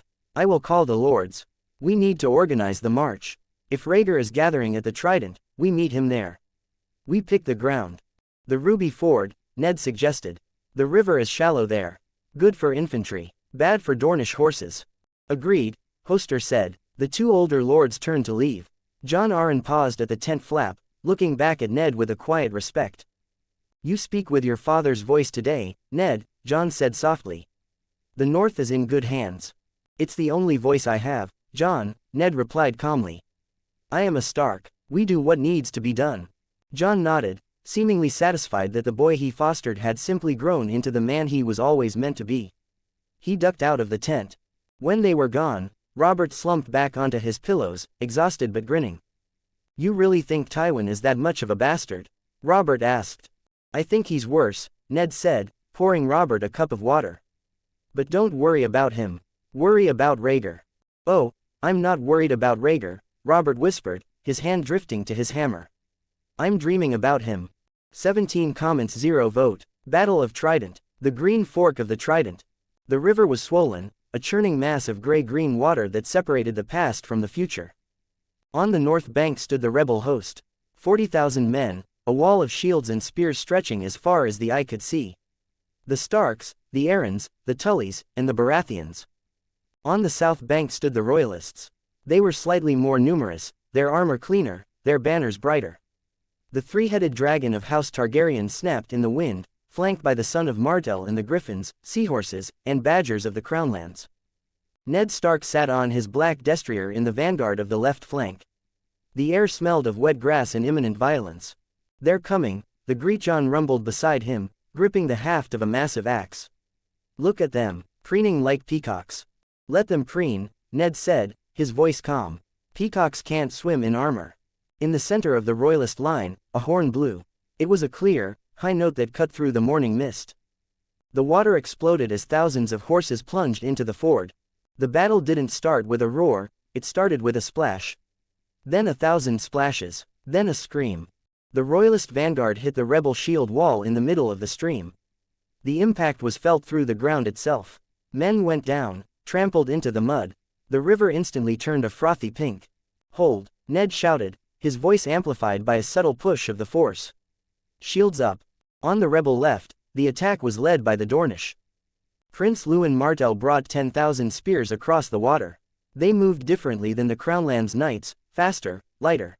They didn't smash into the shield wall, they flowed around it, looking for gaps. "They're flanking us," Lord Corbray shouted, his voice shrill with panic. A Dornish spear took Corbray in the shoulder, punching through his pauldron. The Lord of Heartsholm cried out and fell back, his line wavering. If the flank broke, the rebel army would be rolled up like a carpet. Ned saw the danger. He saw the morale breaking. But before Ned could move, a figure burst from the ranks of the Valemen.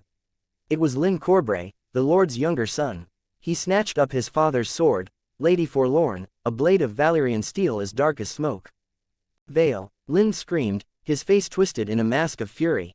He charged the Dornish line alone. It was madness. It was glorious. Lady Forlorn cut through spear shafts like straw. Lyn fought with a desperate, suicidal bravery that rallied the men around him. He carved a path straight to Lewin Martell. The Kingsguard prince, already wounded, couldn't match the ferocity of the younger man. Ned watched as Lyn drove the Valyrian steel through Martell's chest. The Dornish command crumbled. "The flank holds," Ned breathed, turning his attention back to the center. The center was a meat grinder. Robert Baratheon was there, a giant in antlered armor, swinging his hammer with a rhythm that was terrifying to behold. Smash, step, smash, step. But cutting a path toward him was a legend. Esser Barristan Selmy, Barristan the Bold. The Lord Commander of the Kingsguard moved through the rebel ranks like a scythe through wheat. He wasn't using a greatsword or a hammer, he was using a simple longsword, but in his hands, it was a brush painting death. He cut down 2 of Robert's personal guard in the span of a heartbeat. He disarmed a Karstark captain and kicked him into the river to drown. He was unstoppable. Ned saw him. He saw the white cloak stained with mud and blood. He knew he should let the archers handle it. He knew he should send the Greatjon. But in his head a warning flashed. The long night is coming. You need heroes. You need the best swords. Greatjon, Ned barked. Hold the line. I have the white cloak. He'll gut you, Stark. The Greatjon roared, chopping a man in half. Watch me, Ned said. He spurred his horse into the chaotic waters of the center. He didn't charge blindly. He let the force guide him, weaving through the melee, deflecting stray arrows with casual flicks of his sword. He reached Selmy just as the old knight was about to finish off a Mallister squire. Clang! Ned's sword intercepted Barristan's blade. The impact jarred Ned's arm to the shoulder. Barristan turned, his blue eyes cold and focused behind his visor. Stark, he noted, not breathless, not tired. You're far from your frozen waste. And you're on the wrong side of history, Sir Barristan, Ned replied, circling his horse. I am on the side of my vows, Barristan said. He attacked. It was the fastest strike Ned had ever seen. No telegraph, no wind-up, just a blur of steel aiming for Ned's neck. Ned didn't block it, he couldn't. He ducked, the blade passing millimeters over his helm. He dropped from his saddle, splashing into the knee-deep water, and swept his leg out. It was a dirty move.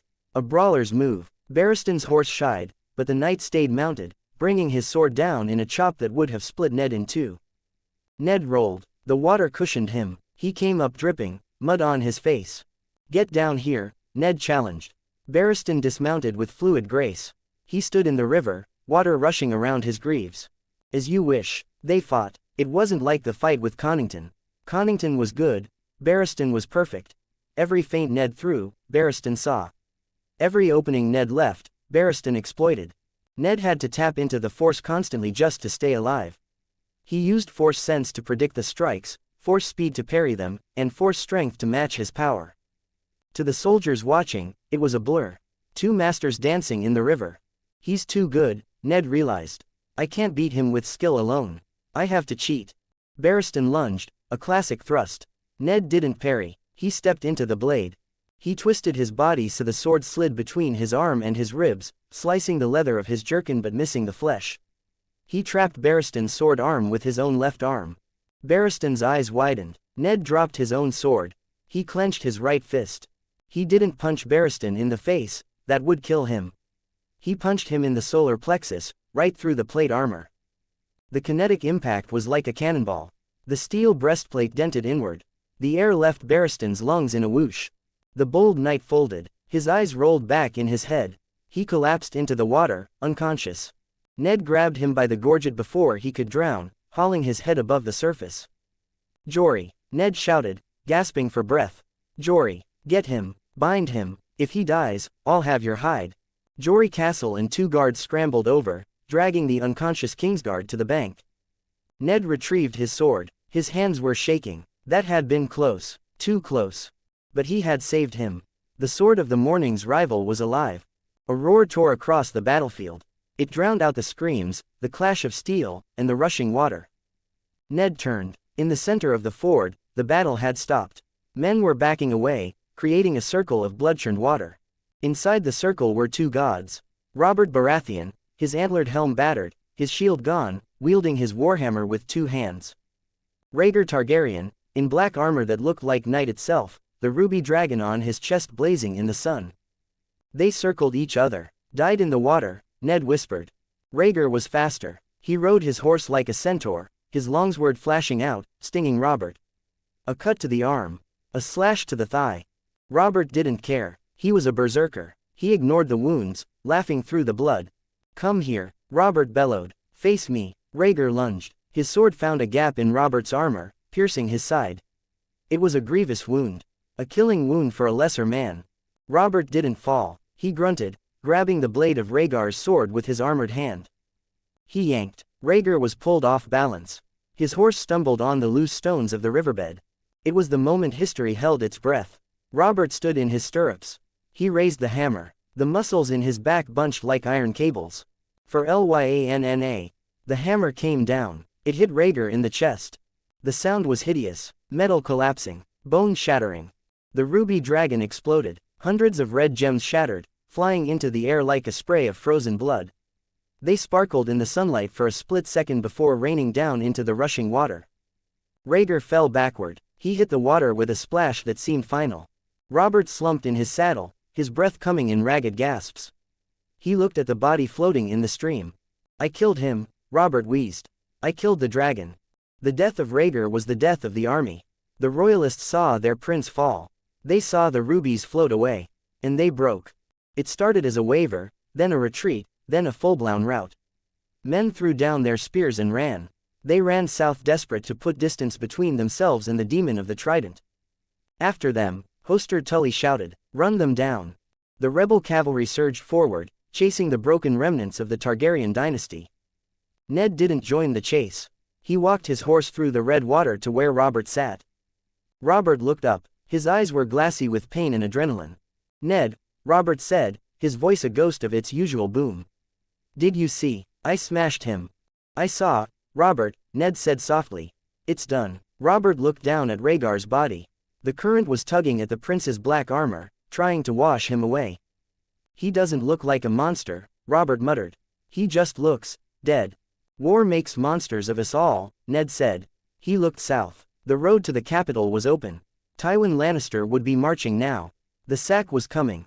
"Can you ride?" Ned asked. "I can ride to hell and back," Robert swore, trying to straighten up and failing.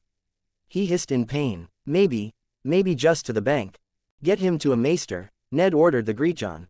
"I'm taking the van. We march for King's Landing. After some rest." "You're not staying?" Robert asked, clutching his side. "Tywin Lannister will be on the move," Ned said grimly. "I have to get there before he does. I have to stop the slaughter." He spurred his horse out of the water, leaving the rubies behind. The Battle of the Trident was won, but the war for the soul of the realm was just beginning. 20 comments 0 vote. March to King's Landing. The Trident post-battle. The morning after the battle, the air was thick with the smell of wet ash and iron. The Trident had returned to its normal color, washing the blood of princes and peasants alike into the narrow sea, but the scars on the land remained. Ned stood by his horse, watching the sun rise. He looked exhausted. His armor was dented, his cloak stiff with dried mud, but his eyes were wide awake. "We move now," Ned told the assembled lords. Robert was still in the medical tent, cursing the maesters who were stitching his side. He wasn't going anywhere for a week. That meant the command fell to Ned. "The men are tired, Lord Stark," Lord Vance said. "We fought a battle yesterday. And Tywin Lannister has been resting for a year," Ned countered, tightening his saddle girth. "He is marching on the capital. I know it." He looked at the Greetjon, Rickard Karstark, and the Blackfish. "Take the uninjured. Anyone who can ride and swing a sword. We leave the wounded here with Hoster. I want 10,000 men ready to move in the hour." 10,000 against the lion. The Greetjon grinned, cracking his knuckles. "Fair odds." "We aren't fighting him," Ned lied, swinging into the saddle. "We're racing him." The race. The march to King's Landing was a blur of dust and desperation. Ned pushed the pace relentlessly. He used every trick in his new mental library to keep the column moving, rotating the vanguard, enforcing strict water breaks to prevent heatstroke. Every night, Ned stared south, his senses extended. He could feel the lion. A massive, golden presence moving from the west. Tywin wasn't rushing like Robert, he was moving with the inexorable, crushing weight of a glacier. He should already be on his way to King's Landing, Ned muttered to Howland Reed one night by the fire. "He knows Rhaegar is dead." "The birds sing," Howland agreed, sharpening his bronze knife. "And lions have good ears. If he gets there first." Ned didn't finish the sentence. He knew exactly what Tywin would do. He would try to prove his loyalty to the new regime by presenting Robert with a gruesome gift. Red bodies in red cloaks.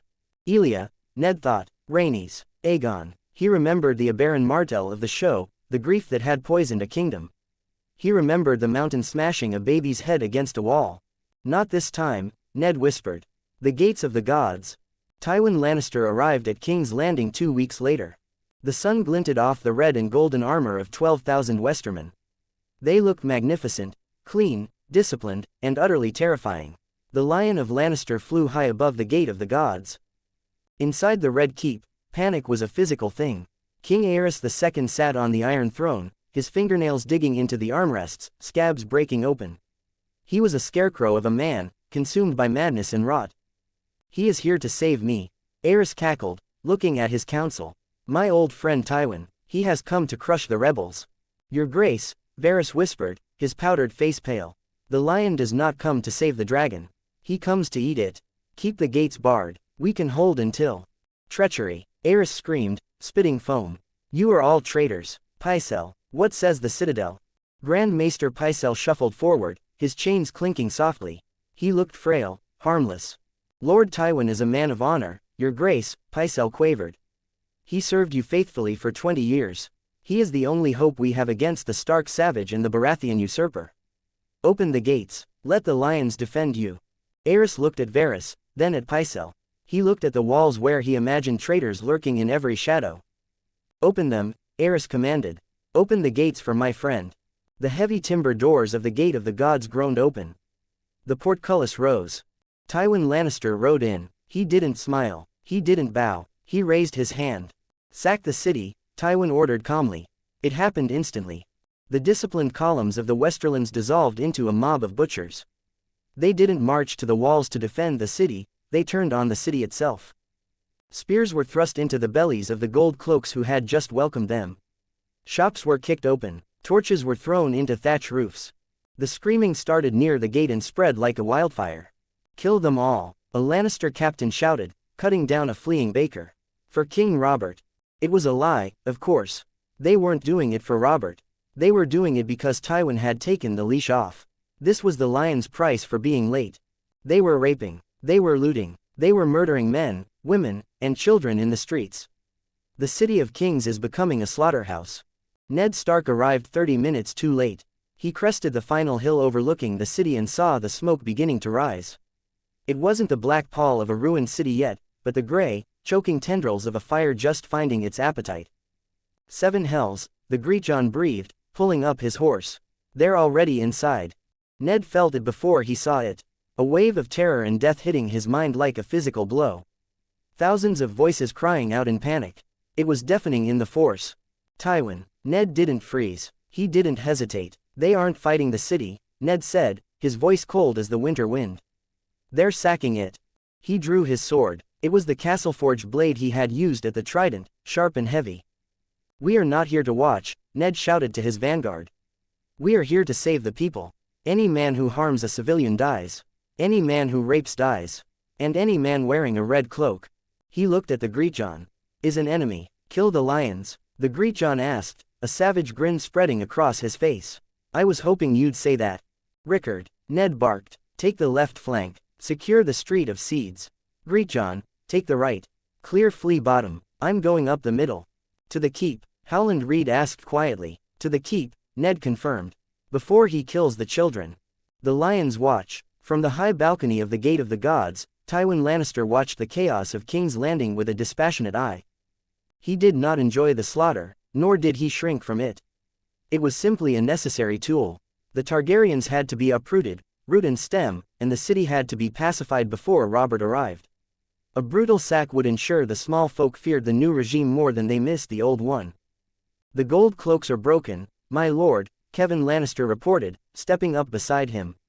The city is yours. Not yet, Tywin said, his green eyes flecked with gold, staring north. The Red Keep still holds. And Aerys. He stopped. Through the smoke and the screams, a new sound cut through the air. A horn, not a lion's horn, a deep, mournful sound, like the howl of a winter storm. Tywin looked to the northern road. A column of cavalry was smashing into the rear of his own forces. Gray banners, a white direwolf running on a field of ice. Stark, Tywin murmured. He made good time. He's attacking, Kevan said, sounding confused. Why is he attacking? We are on the same side. We declared for Robert. Tywin watched as a wedge of northern cavalry cut through a company of Lannister spearmen like a knife through butter. He saw the discipline. He saw the fury. He does not see it that way, Tywin said coldly. He sees a sack. He sees dishonor. He watched the leader of the vanguard, a figure in gray armor riding a black horse. The man was moving with terrifying speed, carving a path straight toward the Street of Sisters. That is Eddard Stark, Tywin asked. It must be, Kevan said. Though he fights like a demon. Look at him. Tywin narrowed his eyes. He saw Stark deflect a spear thrust with a movement so fast it blurred, then decapitate the attacker with a single, fluid backswing. It wasn't the flailing of a berserker, it was the precision of a surgeon cutting out a tumor. He is cutting a path to the keep, Tywin realized. He intends to take the prize before we do. Should we reinforce the center? Kevan asked. No, Tywin said, turning away from the balcony. If we fight the Stark host in the streets, we lose the army. Let him go. Let him break his teeth on the mountain. Send word to the commanders, secure the city, but do not engage the Stark banner unless attacked. We are allies, remember. Tywin's lip curled slightly. Let the wolf have the keep. Let us see if he has the stomach to do what must be done to the children. The Street of Sisters. Ned didn't know Tywin was watching, and he didn't care. The street was a choke point, clogged with looting soldiers and fleeing civilians. A squad of Westerland's men-at-arms had cornered a group of merchants against a wall, spears lowered. Ned hit them like a freight train. He didn't use a force push. He didn't throw lightning. He just rode his horse directly into the lead soldier, the impact shattering the man's shield and sending him flying 10 feet backward. Ned vaulted from the saddle. He landed in the mud, sword in hand. Flow. The world slowed down. He could feel the panic of the merchants, the aggression of the soldiers, the heat of the burning buildings. A Lannister man swung a spear at Ned's head. Ned didn't block. He ducked under the blade, moving faster than the soldier could track. He rose, driving his shoulder into the man's chest. The impact cracked the breastplate. The sergeant collapsed, gasping for air that wouldn't come. 2 more soldiers rushed him. Sword and axe. Ned spun. He parried the sword with a flick of his wrist, the force of his parry knocking the weapon wide. In the same motion, he slashed the axeman across the throat. 1 stroke. Clean. Lethal. He reversed his grip and drove his pommel into the swordsman's helmet. Steel crumpled. The man dropped. Go. Ned shouted to the merchants. Get to the gates. The north holds the gates. He didn't wait for thanks. He kept moving. He ran up the Street of Sisters. Every 100 yards, another atrocity. Another group of red cloaks thinking they were the masters of the city. Ned became a blur of gray steel. He didn't duel. He didn't exchange pleasantries. He killed. A knight on horseback charged him, lance lowered. Ned stood his ground. He waited until the tip of the lance was feet away. Force speed. He sidestepped. He grabbed the shaft of the lance as it passed. He didn't just hold it, he clamped down with the grip of a vice. The momentum of the horse nearly tore his arm off, but he reinforced his muscles, his bones, his tendons with the force. He held. The knight was ripped out of his saddle by his own momentum. He crashed onto the cobblestones with a bone-shattering crunch. Ned stepped over him, eyes fixed on the red keep rising ahead. The gates to the keep were closed, but the postern door was being battered by a ram carried by Lannister men. Clear them out, Ned roared to the Greatjon, who had caught up, his axe dripping red. With pleasure. The Greatjon bellowed. The Northmen surged forward. The Lannisters at the gate turned to fight, but they were looters, not a shield wall. They broke against the ferocity of the Starks. Ned reached the ram. He didn't wait for his men to pick it up. He grabbed one of the iron handles. Heave. He shouted. He pulled. He poured his will into his muscles. The ram, meant for 4 men, lifted easily. With the Greatjon and 2 others, they swung it. Boom. The postern door splintered. Boom. The hinges groaned. Boom. The door gave way. Ned was the first one through. He stepped into the outer yard of the Red Keep. It was chaos. Loyalists fighting Lannisters. Bodies everywhere. But the path to Maegor's Holdfast, the fortress within a fortress where the royal family lived, was clear. Ned looked up at the massive Holdfast. He felt them. 2 small, terrified lights in the force. And 1 terrified mother. Elia. And closer, a massive, burning void of hatred. The mountain. Rickard. Greatjon. Ned shouted, pointing to the main yard. Hold this ground. Kill anyone wearing red who isn't a Stark. And you, Rickard yelled, cutting down a Lannister archer. I'm going for the children. Ned sprinted across the yard. He moved with a speed that made the soldiers pause. He vaulted a pile of corpses. He didn't stop to fight the stragglers. He deflected arrows with casual swipes of his blade, his senses warning him of the danger microseconds before it arrived. He reached the drawbridge of Maegor's Holdfast. He was coming for them. Not as a hero of song, but as a father who remembered a different life, and a different grief. Not today, Tywin, Ned thought, his grip tightening on his sword as he entered the dark maw of the Holdfast. You don't get to present these bodies. 32 comments 0 vote. The monsters in the dark. The corridor of death. The air inside Maegor's Holdfast was different from the rest of the Red Keep. Outside, the air stank of smoke, ozone, and the copper tang of fresh blood spilled in the open.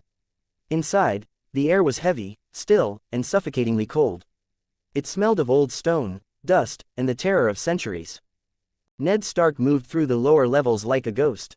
He had left Rickard Karstark to secure the perimeter, ensuring no more of Tywin's lions could pour into the sanctuary of the royal family. Now, he was alone. He didn't run, he stalked. His boots made no sound on the thick Myrish carpets that lined the hallway leading to the royal apartments. The torchlight flickered, casting long, dancing shadows that looked like grasping claws. Ned closed his eyes for a heartbeat, tuning out the distant roar of the sack outside. He reached out with his senses, pushing his awareness down the corridor.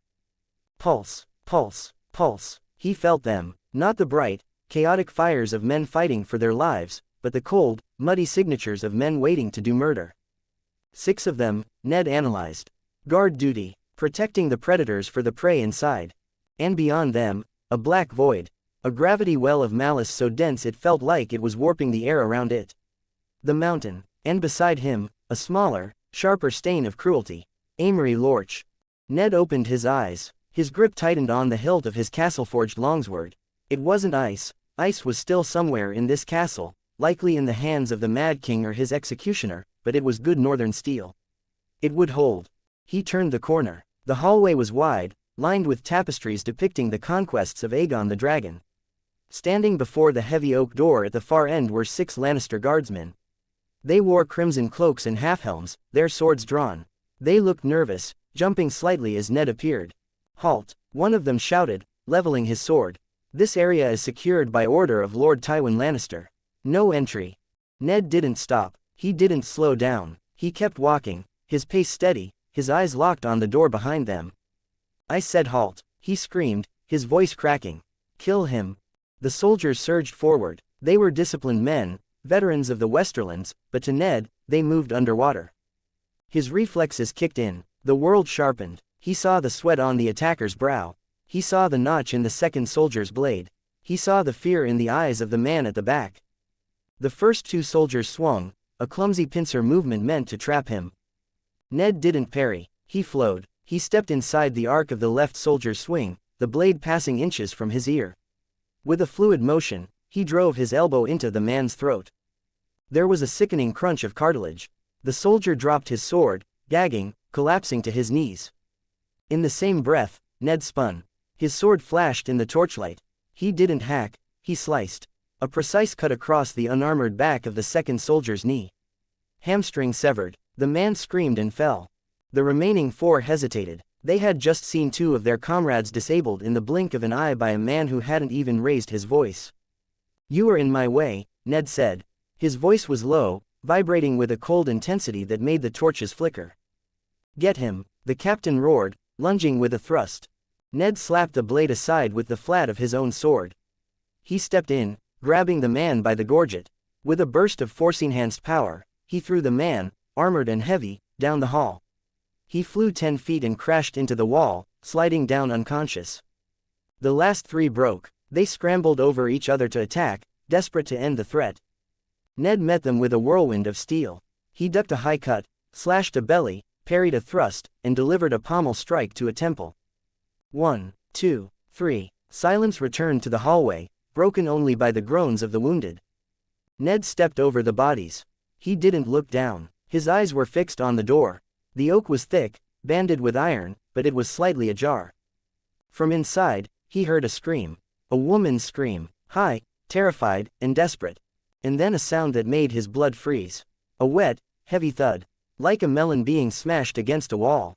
Ned kicked the door open. The nursery. The room was a scene from a nightmare.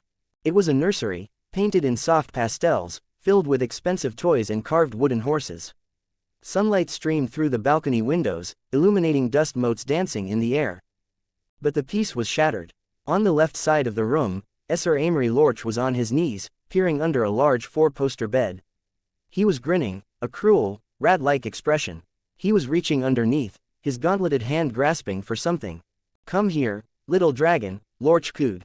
"I have a present for you." A small whimper answered him. Rhaenys. On the right side of the room, Princess Elia Martell was backed against a wardrobe. She was frail, her dark hair wild, her dress torn. She was shrieking, clawing at the armored giant who loomed over her. Sir Gregor Clegane, the mountain that rides. He was a tower of yellow steel. His fists were coated in red. And on the floor, against the far wall, a smear of crimson. A bundle of white cloth that was no longer white. Aegon. Ned stared at the broken form of the baby. The head was gone, crushed against the stone. A cold, white rage washed over Ned. It wasn't the hot fury of Robert, it was the absolute zero of the winter storm. He felt the force swirling around him, responding to his anger, darkening the edges of his vision. "Hey," Ned barked. The sound cracked through the room like a whip. Both knights froze. Eyrie Lorch pulled his head out from under the bed. Gregor Clegane turned slowly, his massive boots crunching on broken glass. They looked at Ned, a lone figure in grey wool and battered mail, holding a sword that looked like a toothpick compared to the mountain's greatsword. "Stark," Lorch sneered, standing up. "You're lost, wolf. This is lion work." "I see no lions," Ned said, his voice deadly calm. "I see dogs. Mad dogs." He stepped into the room, putting himself between the knights and the door. "Why don't you pick someone your size?" Ned asked. The mountain laughed. It was a deep, rumbling sound that vibrated in the floorboards. "There is no one my size." "I'm here," Ned said. Eyrie Lorch, eager for glory and annoyed by the interruption, drew his sword. "I'll handle him, Gregor. You finish the woman." Lorch charged. He was a knight of landed gentry, trained at arms, but he was arrogant. He ran at Ned with his sword raised high, screaming a war cry, leaving his entire midsection open. Ned didn't even raise his guard. He watched Lorch come. He watched the sloppy footwork. He watched the telegraphed swing. Too slow. When Lorch was 3 paces away, Ned moved. He didn't dodge backward. He stepped forward and to the left, slipping inside Lorch's reach. The maneuver was so fast it blurred. Lorch's sword chopped empty air.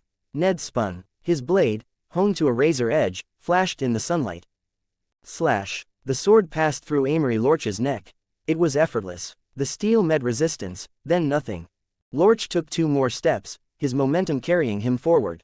His head slid from his shoulders, hitting the floor with a dull thud. His body collapsed a second later, twitching. Ned flicked the blood from his blade. He didn't look at the dead man. He looked at the mountain. Gregor Clegane stared at his companion's headless corpse. Then he looked at Ned. The amusement was gone from his eyes, replaced by a dull, confused anger. He shoved Elia aside. The princess fell hard, hitting her head on the wardrobe, and slumped into a daze. Gregor drew his greatsword. It was a monstrosity of steel, 6 feet long, heavy enough to cleave a horse in 2. He held it with one hand. "You're fast," Gregor rumbled. "Like a fly. And you're slow," Ned replied. "Like a stone." Gregor roared. The sound was deafening in the enclosed space. He charged, raising the greatsword. The floorboards groaned under his weight. He was a tank in human form. Unstoppable, immovable. He swung, a horizontal slash meant to cut Ned in half at the waist. Ned didn't block. He dropped into a crouch. The massive blade whistled over his head, slicing through a heavy oak table behind him as if it were parchment. Ned exploded upward. He didn't strike at the mountain's chest or head, the armor was too thick there. He struck low. Swipe. His sword carved a deep line across the back of Gregor's right knee, finding the gap in the plate armor. Gregor bellowed in pain. His leg buckled. He stumbled, catching himself on a heavy chest of drawers. He spun around, favoring his right leg, his face twisted in a rictus of hate behind his visor. He reached down, clutching his leg, glaring at Ned with eyes like black pits. "I'll crush you," Gregor screamed. "I'll squeeze your head until it pops." Ned stood 10 feet away, sword held loosely at his side. He wasn't panting. He wasn't sweating. He looked bored. "Come and try," Ned taunted. "Or do you only fight women and babies?" The insult pierced through the mountain's pain. With a roar of incoherent rage, Gregor lunged. He ignored his wounded leg, driving himself forward with pure hate. He brought the greatsword down in a vertical chop, putting all 400 pounds of his weight behind it. Predictable. Ned stepped sideways. Just a single, graceful step. The greatsword smashed into the floor, burying itself 6 inches deep in the wood and stone. Before Gregor could wrench it free, Ned moved. He stepped in close. He swung his sword at the other leg, the left one. A brutal, 2-handed slash at the thigh. The blade bit deep, shearing through mail and muscle. Gregor's remaining support vanished. With a sound like a collapsing tower, the mountain crashed to his knees. He was still huge, even kneeling. He looked up at Ned, his hand still gripping the hilt of his stuck sword, his expression one of shock. He wasn't used to looking up at anyone. "You're just a man," Ned whispered. He didn't hesitate. He didn't monologue. He swung his sword with all the strength and anger he could muster. The blade struck Gregor's neck, right between the helmet and the gorget. It sheared through mail, leather, muscle, and bone. The mountain's head rolled across the floor, coming to a stop near the boots of Eyrie Lorch. The massive body slumped forward, a fountain of blood soaking the rugs. Silence filled the room. Ned stood there for a moment, breathing deeply, cycling the adrenaline out of his system. He cleaned his sword on the mountain's yellow tabard, the bright fabric now stained dark crimson. He sheathed the blade. He turned to the corner. Elia Martell was watching him. She had pulled herself up to a sitting position. Her eyes were wide, glassy with shock, staring at the headless giant who had been moments away from raping her. Ned approached her slowly, showing his empty hands. "Princess," Ned said softly. "Are you injured?" Elia blinked. She looked at Ned, then at the dead men, then back at Ned. She touched her head, her fingers coming away bloody, but she shook her head. I am alive," she whispered, her voice trembling. You killed him." "He needed killing," Ned said simply. "Are you okay?"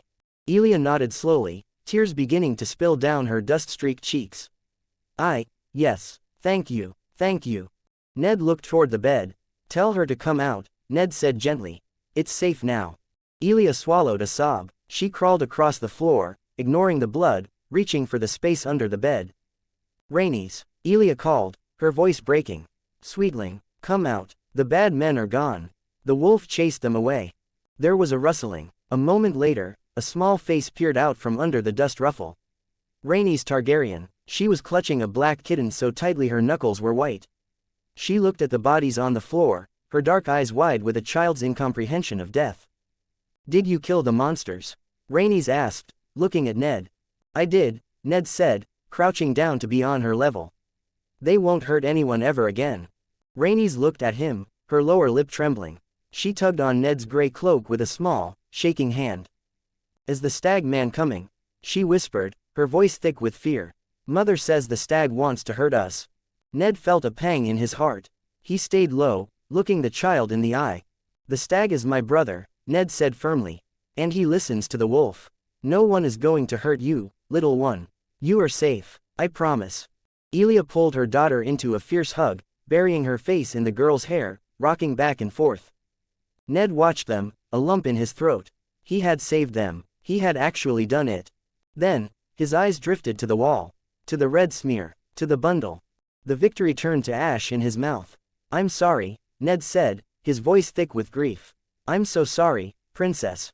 I wasn't fast enough. I couldn't save Aegon." Elia stopped rocking. She looked up at Ned. Her expression shifted. The panic faded, replaced by a strange, cold sorrow.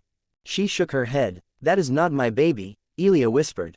Ned froze. "What?" Elia looked at the broken bundle. "My son, Aegon. He died 2 days after his birth."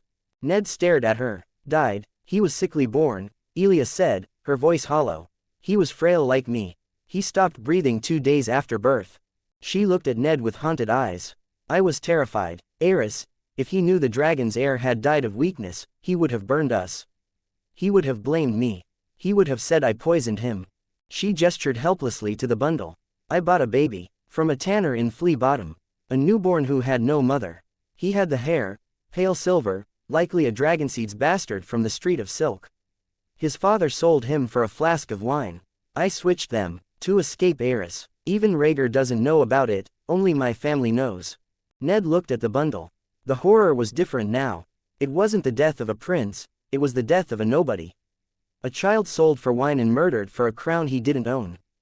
"It was still a life," Ned said softly. "A new life, innocent."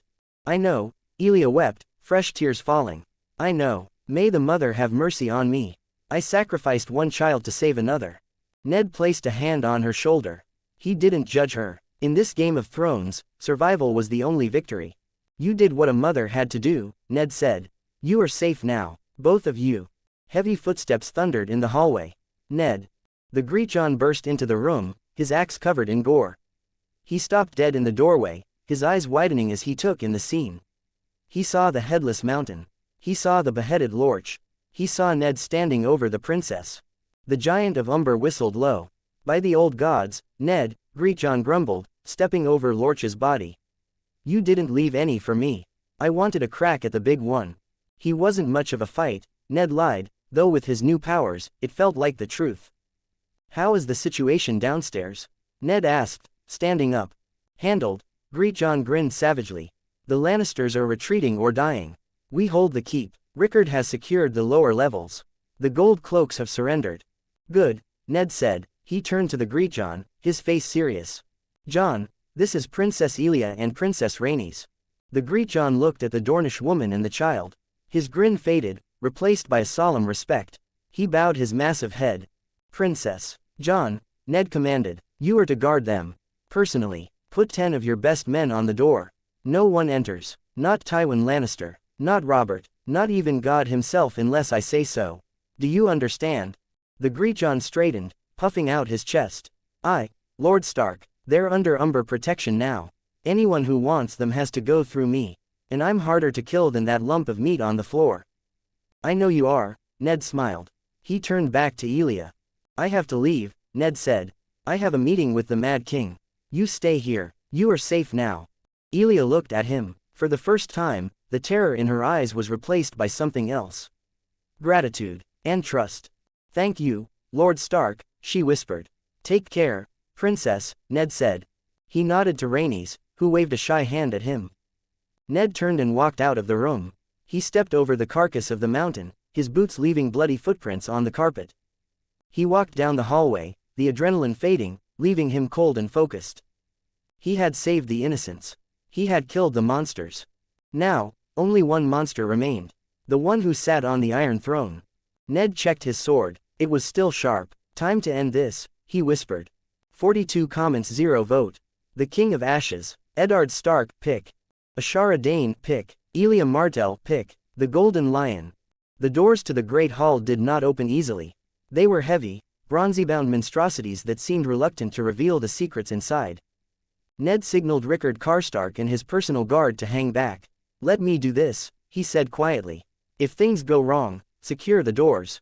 He pushed his way inside. The throne room was a cavern of shadows. The dragon skulls lining the walls seemed to watch him with empty, accusatory sockets. The air was still, smelling faintly of sulfur and old blood. At the far end, rising from the gloom like a jagged metal beast, was the Iron Throne. And sitting upon it was a boy in white armor. Sir Jaime Lannister looked impossibly young. His golden sword lay across his knees, staining his white cloak with fresh red. At the foot of the dais lay a heap of black robes and matted silver hair, the corpse of Aerys Targaryen. Ned walked the length of the hall. The sound of his boots on the stone floor was the only noise in the world. He stopped at the base of the steps, looking up at the Kingslayer. Jaime was slouching, trying to look bored, trying to look dangerous. But Ned's force sense picked up the truth vibrating in the air: panic. Pure, unadulterated terror masked by a Lannister sneer. Jaime looked up, his green eyes bright and hard. Stark, Jaime said, his voice echoing in the vast space. I was wondering who would be the first to claim the prize. I was just keeping the seat warm for you. Fancy it, it's a bit spiky. Ned looked at the monstrosity of melted swords. And sit in a chair that cuts you if you lean back. No thanks, you couldn't pay me enough to rule from that thing. Jaime blinked. The nonchalance threw him off. He had expected fire and brimstone, judgment and honor. Ned waved a hand, beckoning him. Come down from there, Sir Jaime. You look ridiculous. The insult stung. Jaime stood up stiffly, sheathing his gilded sword. He walked down the steps, stepping over the body of the king he had sworn to protect. He stopped a few feet from Ned, chin held high. What happened to Aerys? Ned asked, gesturing to the sprawled corpse on the floor. I killed him, Jaime said, the words tumbling out like a challenge. I swore to die for him, and I shoved my sword in his back instead. Why did you kill him? Ned asked. Jaime laughed bitterly, looking away. Why does it matter? He is dead. I broke my vows. That depends, Ned said. Aerys was a monster. We all know what he did. Just because a man wears a crown doesn't mean he deserves to breathe. Behind them, Rickard Karstark let out a low grunt of surprise. Jaime stared at Ned, stunned. The swagger evaporated, leaving a 16-year-old boy trembling in bloodied armor. You aren't going to put me in dungeons. I know why I wanted him dead, Ned said, gesturing to the black mourning clothes beneath his armor. He burned my family, but you stood by him until yesterday. Why today? Why him? Ned pointed to a second body lying near the wall, a man in the charred robes of a pyromancer. And who is that? Jaime looked at the dead pyromancer with undisguised loathing. Rossart, the king's hand. He was a pyromancer. A pyromancer hand, Ned mused. That sounds like a bad combination. What was he doing? Jaime swallowed hard. He looked around the empty hall as if the ghosts were listening. He was going to burn it down, Jaime whispered. All of it. The air in the room grew heavy. Burn what? Ned asked, though a cold dread was already pooling in his stomach. The city, Jaime said, his voice rising in hysteria. Eyrie. He had caches of wildfire placed everywhere. Under the Sept of Baelor. Under the Dragon Pit. The Flea Bottom slums. Even the Red Keep. Jaime looked at Ned, his eyes pleading for understanding. He told Rossard to light them. He said, let Robert be king over charred bones and cooked meat. He was going to kill everyone, Stark. 500,000 people. I couldn't let that happen. Ned felt the truth of it ringing in the force. It wasn't a lie, it was a nightmare averted by a single sword stroke. So you killed Rossard, Ned deduced. And then Eyrie. I had to before he could find another messenger, Jaime confirmed, shaking. Did I do right, or is honor just a lie? Honor is protecting those who cannot protect themselves, Ned said firmly. You saved this city, Jaime. More lives than any knight in history. Ned, Karstark called out from the door, looking pale. Wildfire. We need to evacuate, if there are more of them. Hold, Ned ordered, raising a hand. Panic is the spark. If we run screaming, the city tramples itself. We handle this quietly. He turned back to Jaime. Are there other pyromancers who know the locations? 2, Jaime said. Bailey's and Garrigus. My men will find them, Ned promised. But right now, I need you to do something else. Something harder than killing a king. What? Jaime asked, wiping sweat and blood from his forehead. Go to Maegor's Holdfast, Ned said. The royal apartments. Jaime flinched. Elia. The children. They are alive, Ned said. I secured them myself. But the keep is full of wolves and lions, and not all of them are tame. The Greechon guards the door, but he doesn't know the castle like you do. Ned stepped closer, looking the young knight in the eye. You failed Rhaegar, Ned said brutally. You failed to protect his wife and children from this war. Go make it right. Stand outside that door and let everyone see that a Lannister is protecting the innocent, not butchering them. Jaime took a breath. He seemed to stand taller. The ghost of the arrogant Kingslayer faded, replaced by something resembling a true knight. I will, Jaime swore. No one gets past me. Good, Ned said. Now go, before I change my mind about the chair. Jaime nodded and hurried toward the side exit leading to the Holdfast. He paused at the door, looking back at Ned Stark standing over the dead Dragon King. Stark, Jaime said, thank you. Then he was gone. Ned was alone with the Iron Throne. He looked at the twisted metal chair. It was ugly. It was uncomfortable. It was the ultimate symbol of power in Westeros, and Ned hated it. He signaled to Karstark. Rickard, Ned said, take 10 men. Go to the Alchemists' Guild. Find the men Jaime told about. You know what to do. Aye, my lord, Rickard said, looking relieved to have orders. And the king? Ned looked down at Eyrie. Cover him up, and get someone to scrub the floor. It smells like a slaughterhouse in here. Ned turned and walked out of the great hall. He needed fresh air.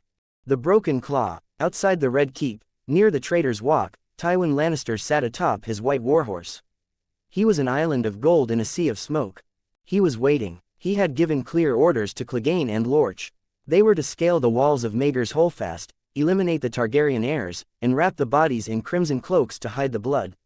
It was a necessary brutality, a gift to Robert Baratheon that would prove House Lannister's loyalty beyond doubt.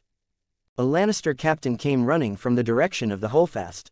He was breathless, his helmet askew, his eyes wide with a mixture of fear and disbelief. He stopped before Tywin's horse and fell to one knee. My lord, the soldier gasped. Report, Tywin commanded, his voice devoid of emotion. Are the children secured? Dead, my lord. I mean, no, not the children. The soldier swallowed hard, terrified of the message he had to deliver. Esser Gregor, and Esser Amory, they are dead. Tywin's face remained a mask, but his gloved hand tightened imperceptibly on the reins. Dead, how? Stark, the soldier whispered. Lord Stark, he breached the Holdfast alone. He cut them down. They say he took the mountain's head with a single stroke. Impossible, Kevin Lannister muttered from beside Tywin. It is true, Esser, the soldier insisted. I saw the bodies. Stark holds the nursery. The Princess Elia and the girl are alive. He has placed northern berserkers at the door. No one can get in. Tywin felt a cold spike of anger in his gut. It wasn't the heat of rage, it was the icy frustration of a master chess player who realizes his opponent has flipped the board. He had planned this perfectly. Robert would have been grateful. The Stark boy was supposed to be slow, honorable, and late. Instead, Ned Stark had outmaneuvered him. He had taken the keep, killed Tywin's monsters, and saved the very people Tywin needed dead to secure his political future. Now, Tywin had no gift for Robert. He only had a sacked city and a reputation for brutality that yielded no reward. The Northmen hold the inner yard, the captain continued, his voice trembling. They are arresting our men. Stark has ordered them to hang looters. Tywin looked at the smoke rising from the city. The sack had served its purpose, to terrify, but now it was a liability. If he continued to fight, he would be fighting the Starks, the Arryns, and the Tullys. He would be the villain of the rebellion, not its savior. He took a slow breath, locking the anger away behind his eyes. Sound the retreat, Tywin ordered, his voice flat. My lord, Kevin asked. Pull the men back, Tywin said. Stop the looting. Assemble the host outside the city gates. We are allies of the crown, not conquerors. He spurred his horse forward, toward the main courtyard. I will speak with Lord Stark myself. The Lion and the Wolf. The courtyard of the Red Keep was a scene of controlled chaos. Stark soldiers were corralling the remaining Lannister looters, disarming them and marching them into holding pens. Ned walked out into the sunlight, squinting against the glare. Across the yard, Tywin Lannister rode in.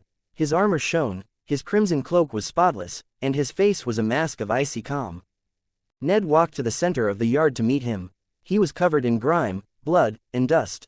He looked like a common soldier compared to the Lion Lord. Tywin reined in his horse. He looked down at Ned with heavy-lidded eyes. Lord Stark, Tywin said. His voice was smooth, devoid of emotion. It seems you arrived ahead of schedule. I wanted to be a bit earlier, Ned replied, his voice cold. You have secured the keep, Tywin observed, looking at the gray banners fluttering from the ramparts. And the city? The city is under my protection, Ned stated. I have ordered my men to hang any soldier found looting or raping. That includes yours, Lord Tywin.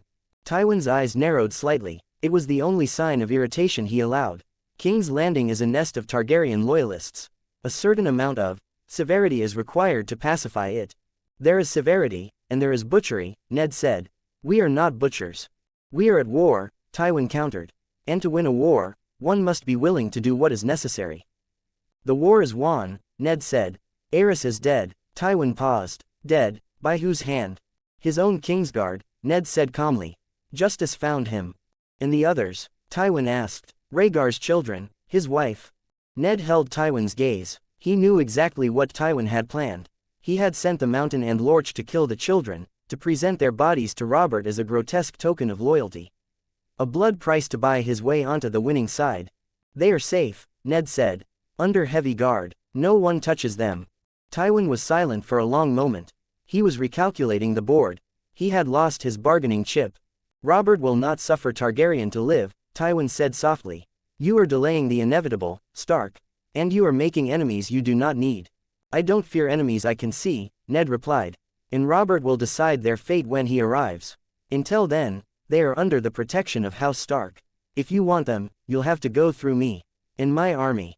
Ned gestured to the walls, where thousands of northern archers and infantry stood watching the confrontation. Tywin looked at the walls. He looked at Ned. You have a soft heart, Lord Stark, Tywin said. It will be your undoing in the south. Winter is coming, Lord Tywin, Ned replied. We find that soft hearts keep us warm. Hard ones freeze. Tywin pulled on his reins, turning his horse. My men will encamp outside the city walls. To avoid confusion. A wise choice, Ned said. He watched the lion ride away. Tywin Lannister had retreated, for now. The city secured. By nightfall, King's Landing was quiet. The fires in Flea Bottom had been extinguished. The streets were patrolled by Stark and Arryn men. The Lannister army was camped outside the Lion Gate, sulking. Ned sat on the steps of the Sept of Baelor, watching the city breathe a sigh of relief. Howland Reed materialized from the shadows. The Cranogmen smelled of smoke and chemicals. It is done, Ned asked quietly. The pyromancers are dealt with, Howland said. The wildfire beneath the Great Sept has been neutralized. The caches under the Dragon Pit are flooded. The city is safe from the madman's fire. Good, Ned exhaled, feeling the tension drain from his shoulders. We sit on a powder keg, Howland. But at least the fuse is wet. Robert is 2 days behind us, Howland noted. When he arrives, he will be king. He will, Ned agreed. And I will be done with this place. He stood up, looking north. He missed the cold. He missed the clean air. He missed a life that wasn't filled with snakes and lions. We hold the city until he comes, Ned said. We keep the peace. And then, we go find Lyanna. He touched the hilt of his sword. He had changed history today. He had saved the innocents. He had stopped the sack from becoming a tragedy. But as he looked at the red keep looming in the dark, Ned knew the game wasn't over. It was just changing players. Let Robert have the chair, Ned thought. I'll take the piece. To be continued. Thanks for watching.